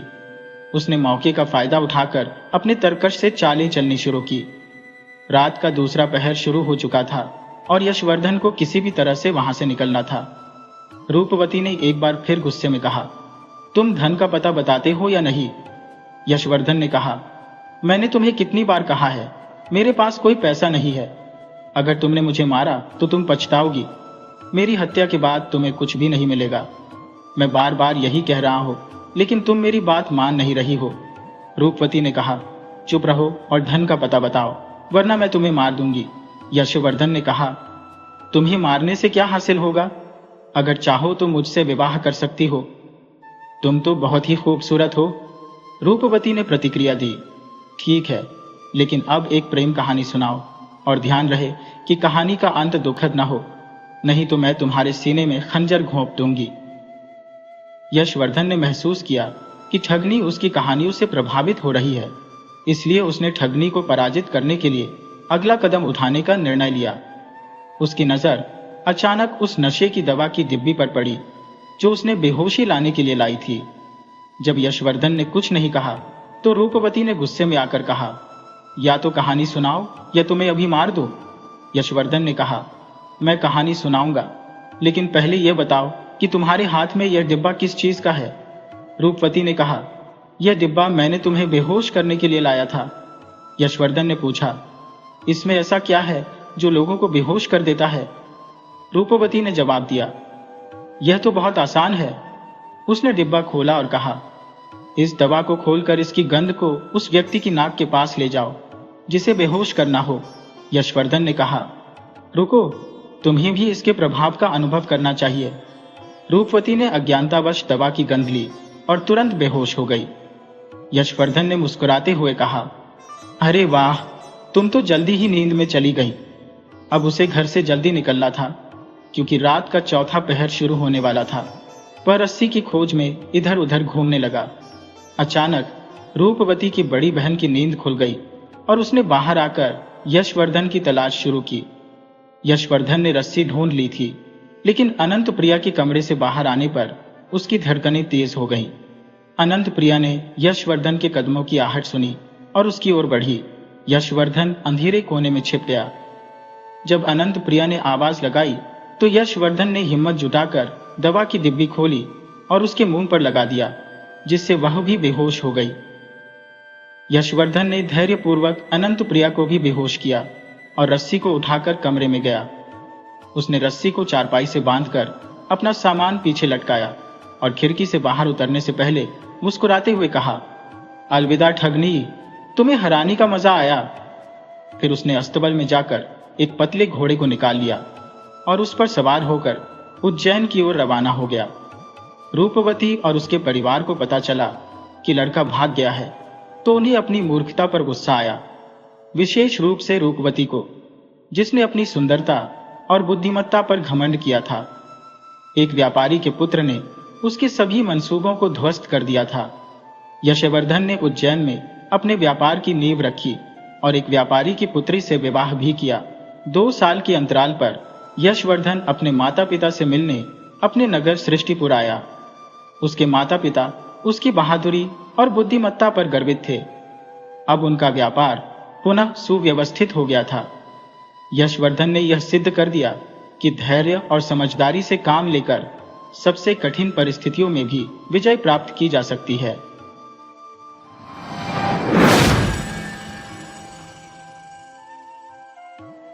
किसी समय में एक अमीर आदमी रहा करता था। उसकी 2 बीवियां थी।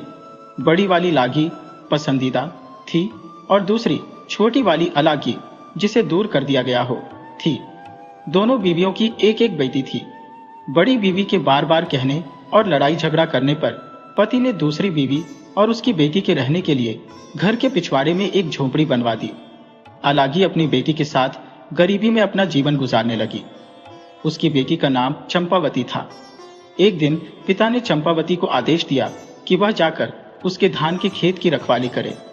वह हर रोज एक ऊंचे स्थान पर बैठकर खेत की रखवाली करती और चिड़ियों को उड़ाती रहती। इसी तरह कई दिन गुजर गए। एक दिन धान की रखवाली करने के लिए जब वह उस ऊंचे स्थान पर चढ़ी तो उसने गाना गाना शुरू कर दिया, बटेरो, यहां से चली जाओ, मेरे धान को मत खाओ, उसके बदले में तुम्हें भुना हुआ चावल दूंगी। जब उसने ऐसा कहा तो जंगल में से किसी का जवाब आया, मैं तो धान खाऊंगा और चावल भी। मैं चंपावती से शादी करूंगा और उसे अपने घर ले जाऊंगा। यह सुनकर हैरानी से चंपावती ने इधर उधर देखा, पर उसे वहां कोई नजर नहीं आया। शाम को घर लौटकर चंपावती ने अपनी मां को सारी बात बताई। अगले दिन उसकी मां भी उसके साथ खेतों पर गई कि क्या वास्तव में ऐसा हुआ था। उसकी मां ने चंपावती को वही गाना गाने को कहा। जैसे ही उसने गाना गाया, जंगल से वही उत्तर आया। उसकी मां को इतना आश्चर्य हुआ कि उसने चंपावती को फिर से गाना गाने को कहा और फिर वैसा ही जवाब उन्हें मिला। मां और बेटी दोनों घर लौट आई। अलागी ने इस बारे में अपने पति को बताया। तब अगले दिन वह अलागी, चंपावती और कुछ पड़ोसियों के साथ खेत पर गया। जब चंपा से गाने को कहा गया तो उसने वैसा ही किया। फिर से वही जवाब आया। जवाब कौन दे रहा है, यह जानने के लिए वे सब जंगल में गए, पर वहां उन्हें कोई दिखाई नहीं दिया। उसके बाद चंपा के पिता ने जंगल की तरफ देखते हुए कहा, अगर तुम सच में चंपावती से शादी करना चाहते हो तो हमारे सामने आओ। मैं वादा करता हूं कि उसके साथ तुम्हारी शादी कर दूंगा। यह सुनकर एक विशालकाय अजगर बाहर निकला। लोग उसे देख डरकर भागने लगे, पर चंपा के पिता ने उन्हें समझाया कि डरे नहीं, यहीं रुके रहे, तो वे सब वापस आ गए। उसने अजगर को अपने घर आने का निमंत्रण दिया। अलागी और उसकी बेटी दोनों जोर जोर से रोने लगी। अलागी ने अपने पति से विनती की कि वह चंपावती की शादी अजगर से न करे, पर लागी की सलाह पर उसने अजगर से चंपावती की शादी कर दी और अपनी पत्नी, बेटी और दामाद के रहने के लिए एक नए घर की व्यवस्था भी कर दी। लागी यह सोचकर बहुत खुश हुई कि अब रात को अजगर चंपावती को निगल लेगा। अजगर को चंपावती के साथ एक ही कमरे में रखा गया। यह सोचकर कि अब वह उसे निगल लेगा, चंपावती ईश्वर से प्रार्थना करने लगी। अगली सुबह उसकी मां घबराई हुई जब चंपावती के कमरे में गई तो देखा कि उसकी बेटी तो सोने के आभूषणों से सजी हुई है, पर अजगर उसे कहीं दिखाई नहीं दिया। जब मां ने बेटी को जगाया तो स्वयं को सोने के आभूषणों से सजी देख उसकी खुशी का ठिकाना न रहा। यह सोचकर कि अब तक तो अजगर चंपा को निगल गया होगा, जब पिता अपनी बड़ी पत्नी के साथ वहां आया तो उसे सोने के आभूषणों से चमचमाते देख हैरान रह गया। यह देखकर लालची लागी को बहुत ईर्ष्या हुई और उसने अपने पति से जिद की कि वह उसकी बेटी के लिए भी अजगर को लेकर आए। तब वह बहुत सारे आदमियों को लेकर घने जंगल में अजगर को ढूंढने निकल गया। उन्हें एक अजगर मिला तो वह उसे घर ले आया। लागी ने भी अपनी बेटी की शादी उससे कर दी। चंपावती की तरह उसकी बेटी को भी अजगर के साथ सोने के लिए भेज दिया गया। लागी पूरी रात यह सोचकर खुश होती रही कि अब उसकी बेटी भी सोने के आभूषणों से लग जाएगी। सोने के बजाय वह पूरी रात उनके कमरे के बाहर ही बैठी रही, लेकिन अजगर ने तो पैरों की तरफ से उसकी बेटी को निगलना शुरू कर दिया। बेटी ने कमरे के अंदर से अपनी माँ से कहा, माँ, मेरे पाँव में गुदगुदी हो रही है। माँ ने बाहर से जवाब दिया, मेरी बच्ची, मेरा दामाद तुम्हें पाजेबों से सजा रहा है। धीरे धीरे अजगर उसकी कमर तक पहुंच गया। तब बेटी बोली, माँ, मेरी कमर में गुदगुदी हो रही है। माँ बोली, मेरी बच्ची, मेरा दामाद तुम्हें कमरबंद पहना रहा है। उसके बाद अजगर उसकी छाती तक पहुंच गया तो बेटी बोली, माँ, मेरी छाती में गुदगुदी हो रही है। माँ ने जवाब दिया, मेरी बच्ची, मेरा दामाद तुम्हें शॉल पहना रहा है। जब अजगर उसकी गर्दन तक पहुंचा तो वह बोली, माँ, मेरी गर्दन में गुदगुदी हो रही है। माँ बोली, मेरी बच्ची, मेरा दामाद तुम्हें मोतियों की लड़ियों से सजा रहा है। जब अजगर उसके सिर तक पहुंचा तो बेटी की आवाज आनी बंद हो गई। माँ ने सोचा कि आभूषण पाकर मेरी बेटी खुश हो गई है और सो गई है। यह सोचकर वह भी खुशी खुशी सोने चली गई। सुबह वह दौड़ी दौड़ी अपनी बेटी के पास आई, पर उसे वह कहीं दिखाई नहीं दी। अजगर बड़े आराम से वहां लेटा आराम कर रहा था। अलगी की बेटी को निगलने के बाद उसका पेट फूला हुआ था। यह देख उसे एहसास हुआ कि क्या हुआ है और वह दहाड़े मारकर रोने लगी। उसके रोने की आवाज सुन पति दौड़ा दौड़ा आया और पूछा कि क्या हुआ। जब उसे सच का पता चला तो वह सिर पकड़कर वही जमीन पर बैठ गया। अलागी और चंपावती भी रो रही थी। सारे गांव वालों ने पति पत्नी का बहुत मजाक उड़ाया और उनके लालच पर उन्हें धिक्कारा। सब लोगों ने मिलकर बेटी के शव को अजगर के पेट से बाहर निकाला और उसका दाह संस्कार कर दिया। उसके बाद तो लागी और उसके पति को अलागी और चंपावती से इतनी नफरत हो गई कि वे दोनों उनसे पीछा छुड़ाने का तरीका सोचने लगे। एक दिन वे अपने हथियारों के साथ उन्हें जबरन घसीटते हुए जंगल में ले गए। उन्हें बेहोश कर वे उन्हें मारने ही वाले थे कि तभी एक अजगर वहां आया और उसने उन दोनों दुष्टों को निगल लिया। अजगर ने बेहोश मां बेटी को उठाया और जंगल में ले गया। अगले दिन जब वे उठी तो रोने लगी। एक अनजान जगह पर उन्हें डर लग रहा था। अजगर उन्हें दिलासा देते हुए बोला, तुम दोनों को चिंता करने की जरूरत नहीं है, मैं तुम्हें यहां लाया हूं। फिर उसने रात की घटना उन्हें बताई। सच जानकर दोनों ने कृतज्ञता प्रकट की। उसके बाद से तीनों खुशी से जंगल में ही रहने लगे। कुछ दिनों बाद अलागी अचानक बीमार पड़ गई और उसकी मृत्यु हो गई। चंपावती अकेली रह गई। एक दिन जब अजगर बाहर गया हुआ था तब एक बूढ़ी स्त्री वहां आई। चंपावती ने लंबे समय से किसी मनुष्य को नहीं देखा था। उसने बहुत सम्मान के साथ उस स्त्री का स्वागत सत्कार किया। तब उस स्त्री ने उसकी सेवा से खुश होकर बताया, जो अजगर तुम्हारा पति है वह असल में एक देवता है। वह हर रात तुम सो गई हो या नहीं यह देखने के लिए तुम्हें चुटकी काटता है और फिर अपने अजगर का चोला उतारकर स्वर्ग में चला जाता है। वहां कुछ समय वह अन्य देवताओं के साथ व्यतीत करता है। अगर तुम अपने पति को देवता के रूप में देखना चाहती हो तो रात को सोने का नाटक करना, पर सोना मत। जब वह अपना चोला उतार स्वर्ग जाए तो तुम उसके चोले को आग में जला देना। जैसे ही तुम उसका चोला जलाओगी उसे अपने बदन में जलन का एहसास होगा। तब तुम तुरंत पंखा कर देना और उसे आराम करने देना। जल्दी ही उसे नींद आ जाएगी। सुबह तुम उसे माला पहनाकर उसका अभिवादन करना। तुम्हारा पति ही है जो अजगर के रूप में तुम्हारे सामने आता है।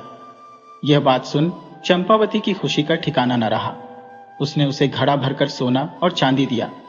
उसने वैसा ही किया जैसा कि बूढ़ी स्त्री ने बताया था और उसके बाद वे कई महीनों तक सुखमय जीवन बिताते रहे। एक दिन जब उसका पति घर में नहीं था तब वही बूढ़ी स्त्री फिर आई। चंपावती ने उसका स्वागत करने के बाद उसके आने का कारण पूछा। वह चालाकी से बोली, मैं तो तुम्हारी भलाई के लिए ही यहाँ आई हूँ। कल दोपहर तुम अपने पति से एक ही थाली में अपने साथ खाना खाने को कहना।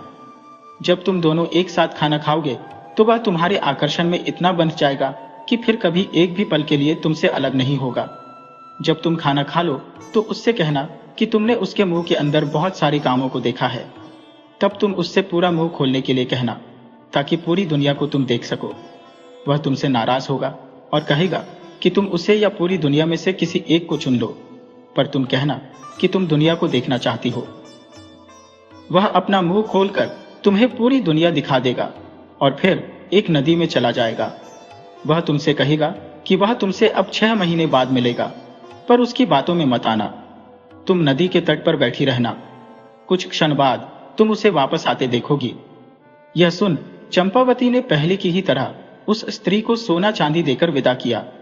अपनी धूर्तता पर प्रसन्न होते हुए वह बूढ़ी स्त्री वहां से चली गई। अगले दिन चंपावती अपने पति के साथ एक ही थाली में खाना खाने बैठी।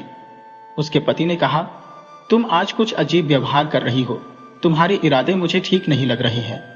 खाना खाने के बाद उसने अपने पति से पूरी दुनिया दिखाने को कहा तो वह बोला, फिर तुम मुझे कभी नहीं देख पाओगी। पर वह तो अपनी जिद पर अड़ी थी। तब हारकर पति नदी के पास गया और उससे पूछा, दुनिया देखने के लिए क्या तुम मुझे भी छोड़ने को तैयार हो? वह बोली, मुझे दोनों चाहिए, दुनिया भी देखनी है और आप भी चाहिए। उसके पति ने अपना मुंह खोलकर उसे दुनिया दिखाई और उसे सोने की अंगूठी देते हुए बोला, जिस बूढ़ी स्त्री के कहने पर तुम यह सब कर रही हो वह मेरी माँ की नौकरानी है। मेरी माँ एक नरभक्षी है। उसने मेरे लिए जिस लड़की को चुना था उससे शादी न कर मैंने तुमसे की। वह तुम्हें मुझसे अलग करना चाहती है ताकि वह तुम्हें खा सके। अपने षड्यंत्र में कामयाब होने के लिए उस बूढ़ी स्त्री ने तुम्हें धोखा दिया है। उन्हें लगता कि अगर मेरी माँ तुम्हें खा जाएगी तो मैं उनकी चुनी हुई लड़की से विवाह कर लूंगा। इसलिए मैं तुम्हें यह सोने की अंगूठी दे रहा हूं, इसे संभाल कर रखना। अगर यह तुम्हारे पास रहेगी तो कोई भी बुरी ताकत तुम्हें नुकसान नहीं पहुंचा सकेगी। अगर अंगूठी तुमसे खो गई तो तुम मुसीबतों में घिर जाओगी। इस अंगूठी के प्रभाव से तुम मुझे 6 साल बाद मेरी माँ के घर मुझे पाओगी। अब मुझे जाना होगा, सावधान रहना और इस अंगूठी को खोना मत। यह कहकर पति नदी में चला गया। चंपावती को अपनी गलती का एहसास हुआ और वह रोने लगी। जंगल में घूमते घूमते वह रोती रही और अंगूठी को सीने से लगाए 6 साल बीतने का इंतजार करने लगी। उसके पति की मां ने उसे कई तरह से छलने की कोशिश की, पर अंगूठी ने उसकी रक्षा की। 6 वर्ष बीत चुके थे और अचानक एक दिन चंपावती की मुलाकात अपने पति से हुई। वे फिर से साथ रहने लगे, लेकिन उसकी सास यह देखकर क्रोधित हो उठी। जैसे ही चंपावती अपने पति से मिली, उसकी अंगूठी गायब हो गई। पर चूंकि उसका बेटा चंपावती के साथ था, इसलिए सास उसको किसी तरह से नुकसान नहीं पहुंचा पाई। एक दिन उसने एक पत्र लिखा, यह मेरी सबसे बड़ी दुश्मन है, इसे खत्म कर दो, पर इसके मांस का एक टुकड़ा मुझे भेज देना। उसने वह पत्र चंपावती को दिया और उसे एक राक्षस के पास भेज दिया। सास के आदेश का पालन करने के लिए पति को बिना बताए वह उस राक्षस को पत्र देने चली गई। जब पति घर आया तो उसे कुछ शक हुआ और वह चंपावती के पीछे पीछे गया। उसने उसके हाथ से पत्र छीन लिया और उसे पढ़ा। पत्र पढ़कर उसका गुस्सा 7वें आसमान पर पहुंच गया। वह घर गया और बिना कुछ कहे उसने अपनी मां के प्राण ले लिए। उसके बाद वे दोनों दानवों के उस गांव को छोड़कर चले गए। दूसरे नगर में जाकर अपनी गृहस्थी बसाई और खुशी खुशी रहने लगे।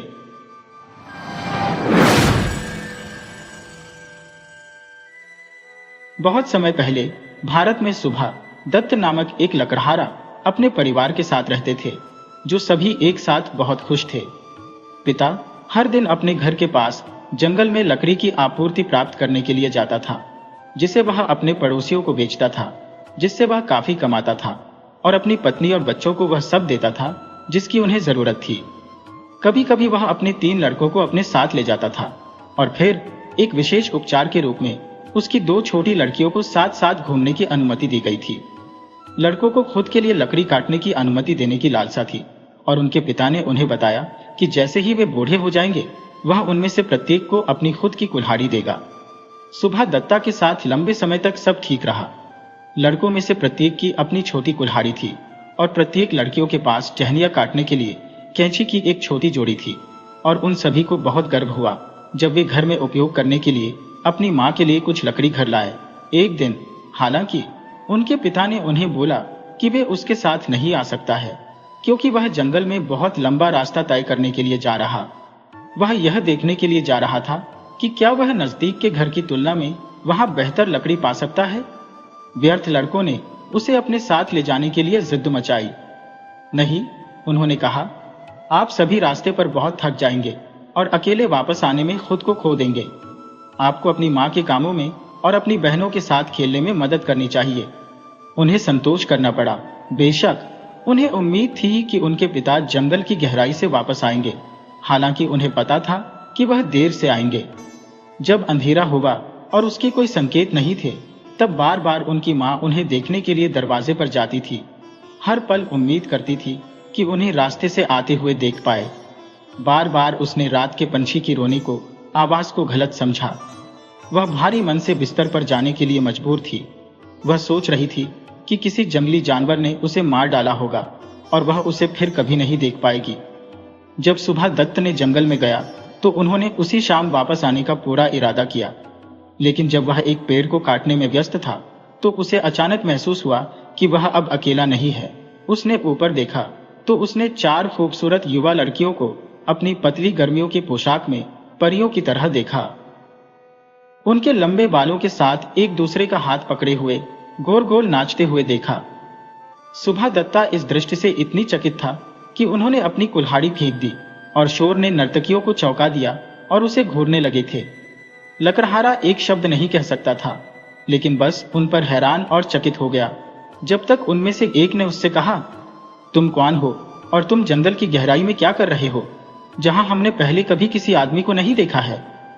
मैं एक गरीब लकड़हारा हूं, उसने उत्तर दिया।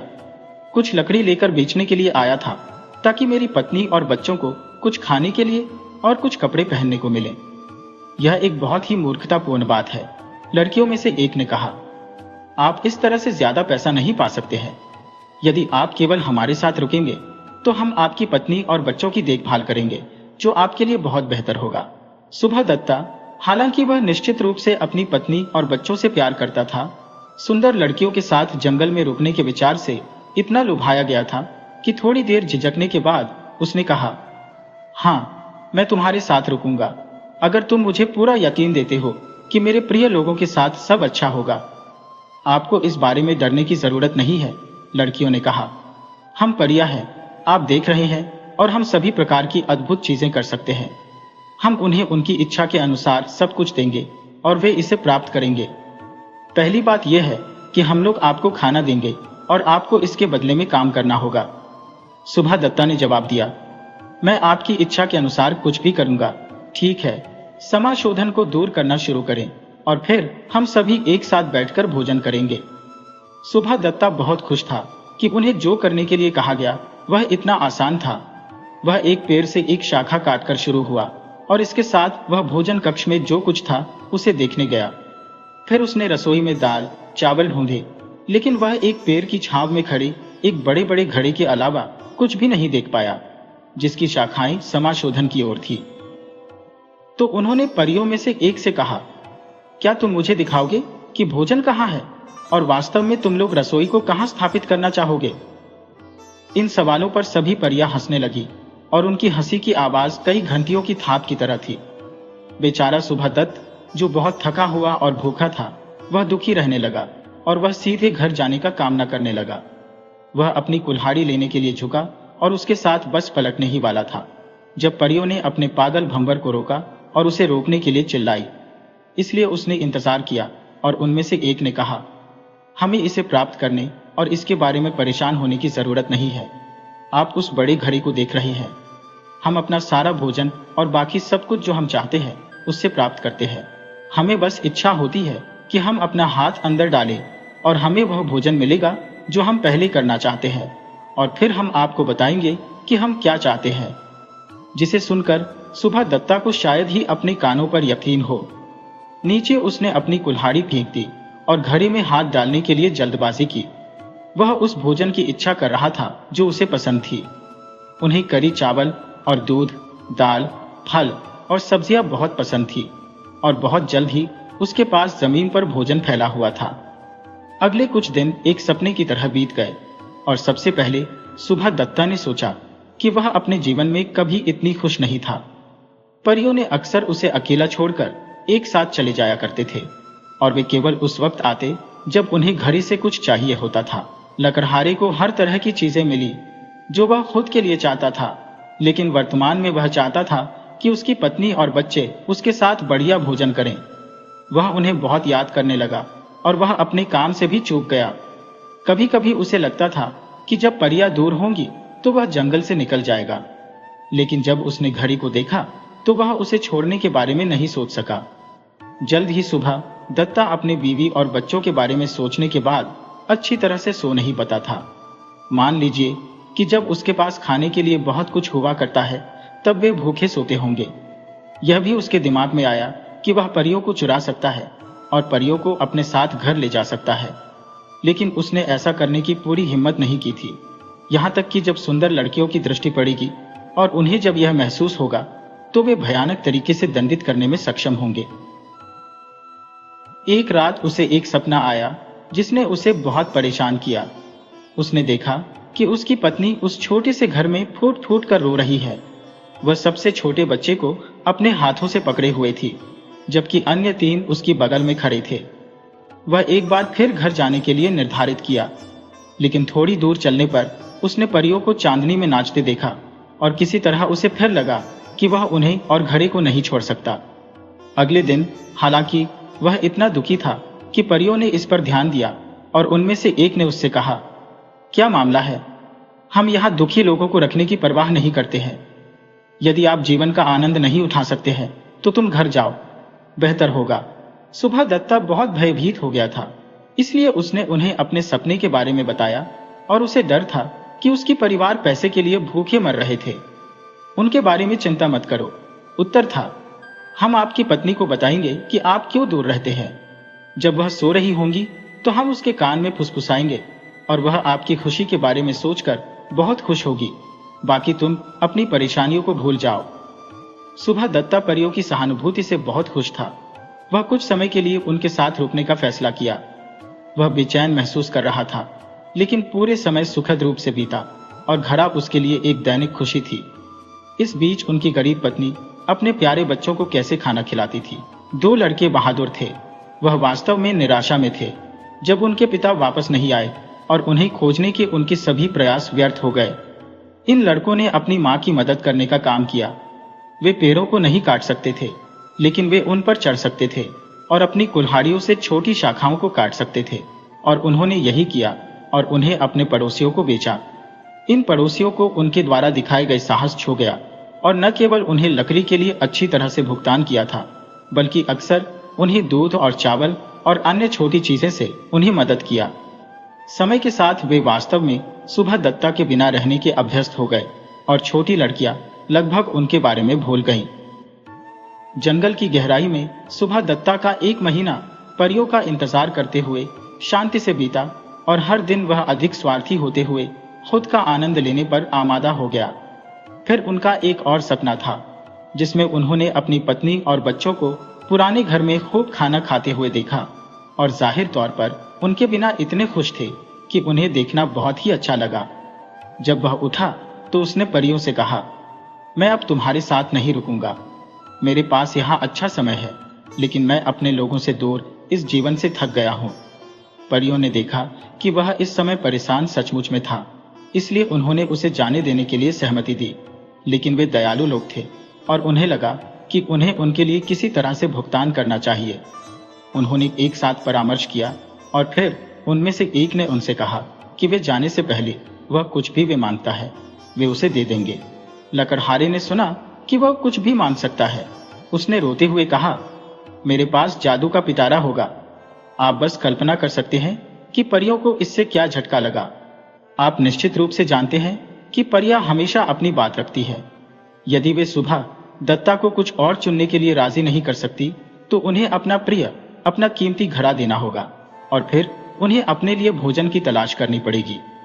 वे सभी पूरी कोशिश कर रहे थे कि वे लकड़हारे को कुछ और चुनने के लिए मना सकें। वे उसे अपने गुप्त खजाना घर में ले गए, यहाँ तक कि वह प्रवेश द्वार जहाँ कभी किसी नश्वर को देखने की अनुमति नहीं थी। उन्होंने रास्ता शुरू होने से पहले सुबह दत्ता के आंखों पर पट्टी बांध दी ताकि वह कभी भी रास्ता न देख सके, और उनमें से एक ने उसे हाथ से नेतृत्व किया। उसे बताया कि पैर से नीचे जाने वाले कदम कहां से शुरू होते हैं। जब आखिर में उसकी आंखों से पट्टी खींची गई तो उसने अपने आप को एक बुलंद हॉल में पाया जहां छत के रास्ते एक दरवाजा खुला था जिसके माध्यम से रोशनी आ रही थी।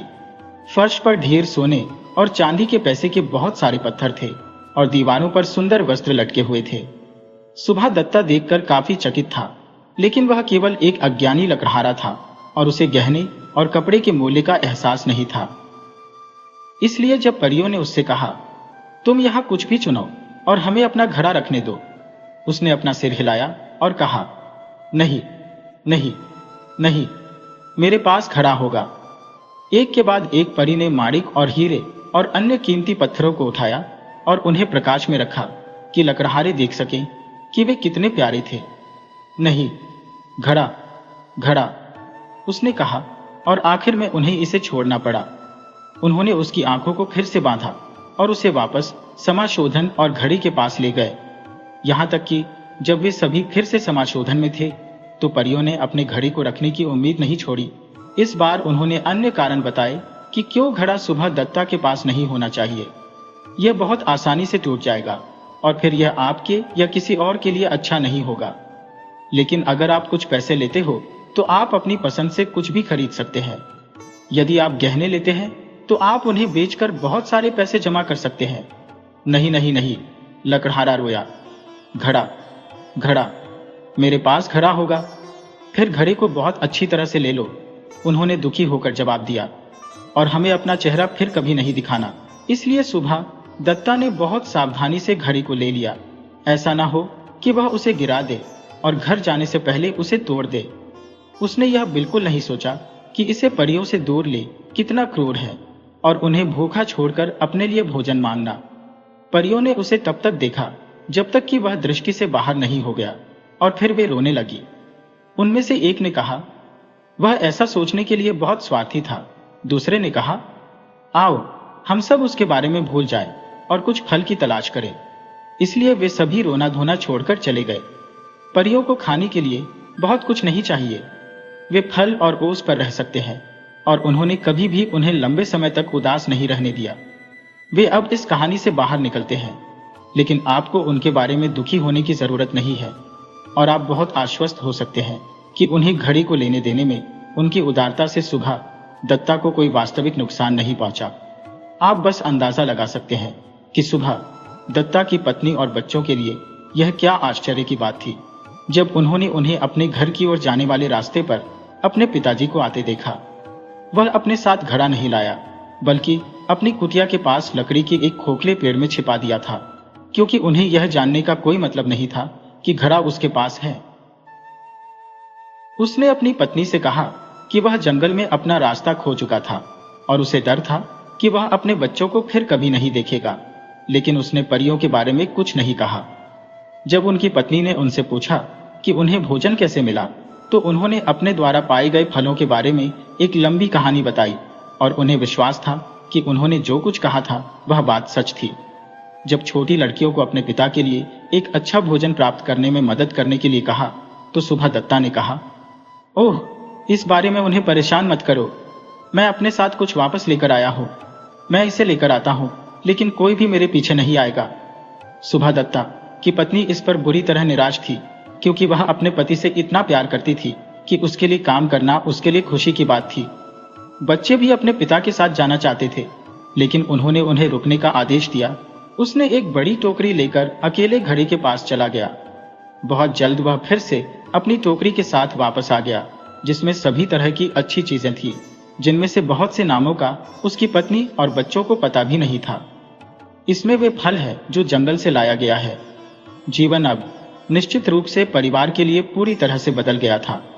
सुभा दत्ता अब बेचने के लिए लकड़ी काटने नहीं जाया करता था और लड़कों ने भी ऐसा करना छोड़ दिया था।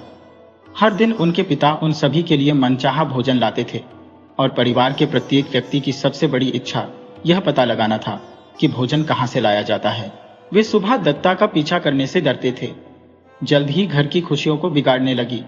जिन बच्चों के पास अब एक दूसरे से झगड़ा करने के लिए कुछ नहीं था, उनकी मां दुखी हो गई और आखिर में सुभा दत्ता यह बताने का फैसला किया, क्योंकि जब तक वह उसे यह नहीं बताएगा कि खाना कहां से आया, उसकी पत्नी उससे दूर चली जाती और अपनी छोटी लड़कियों को अपने साथ ले जाती।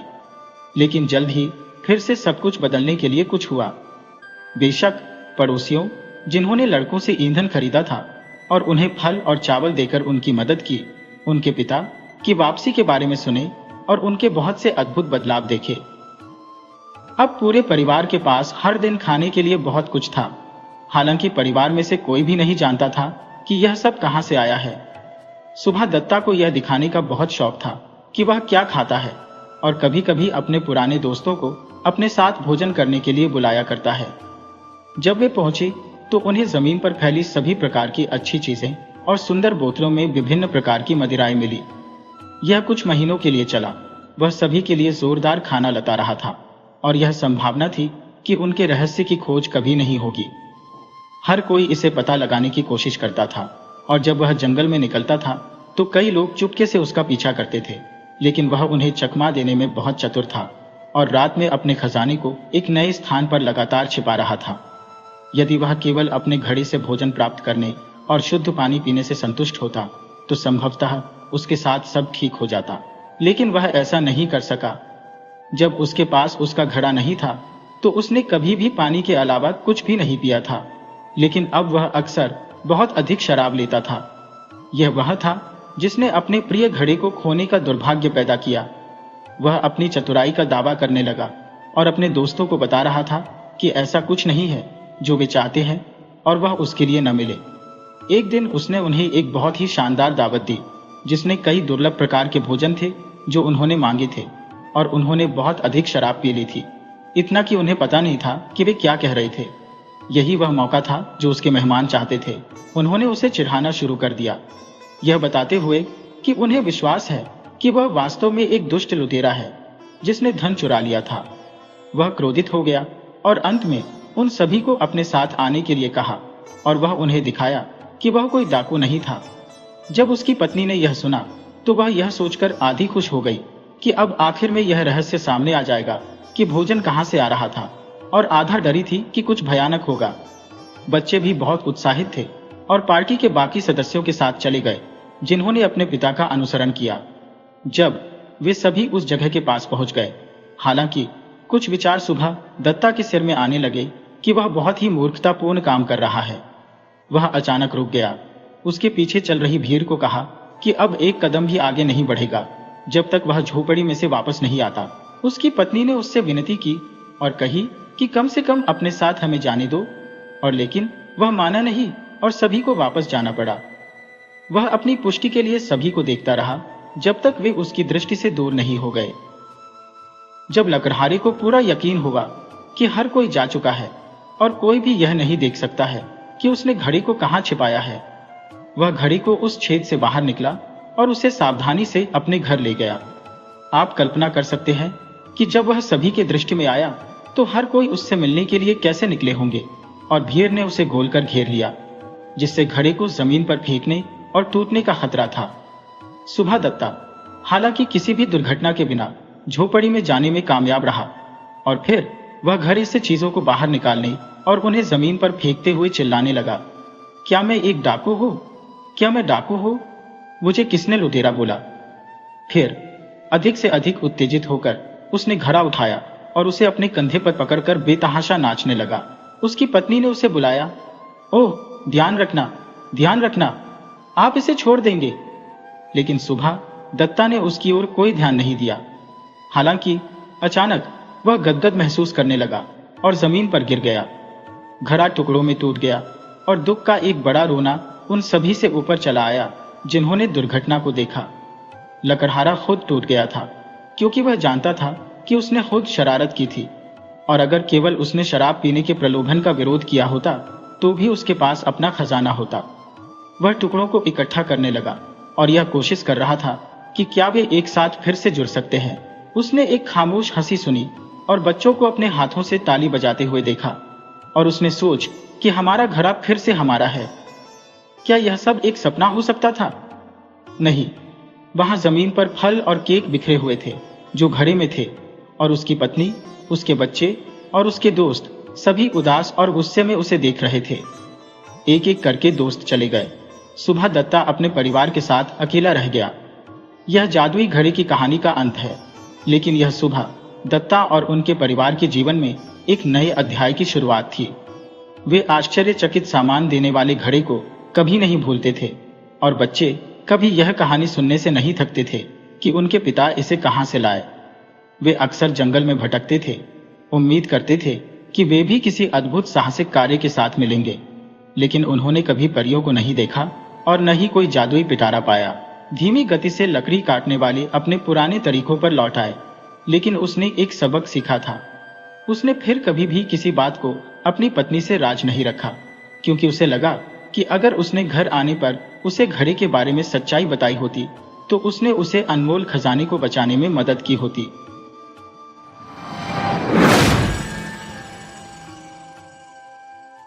वीडियो अच्छी लगे हो तो इसे लाइक करें और ऐसे ही मज़ेदार कहानियों के लिए चैनल को सब्सक्राइब करें और बेल आइकन दबाएं।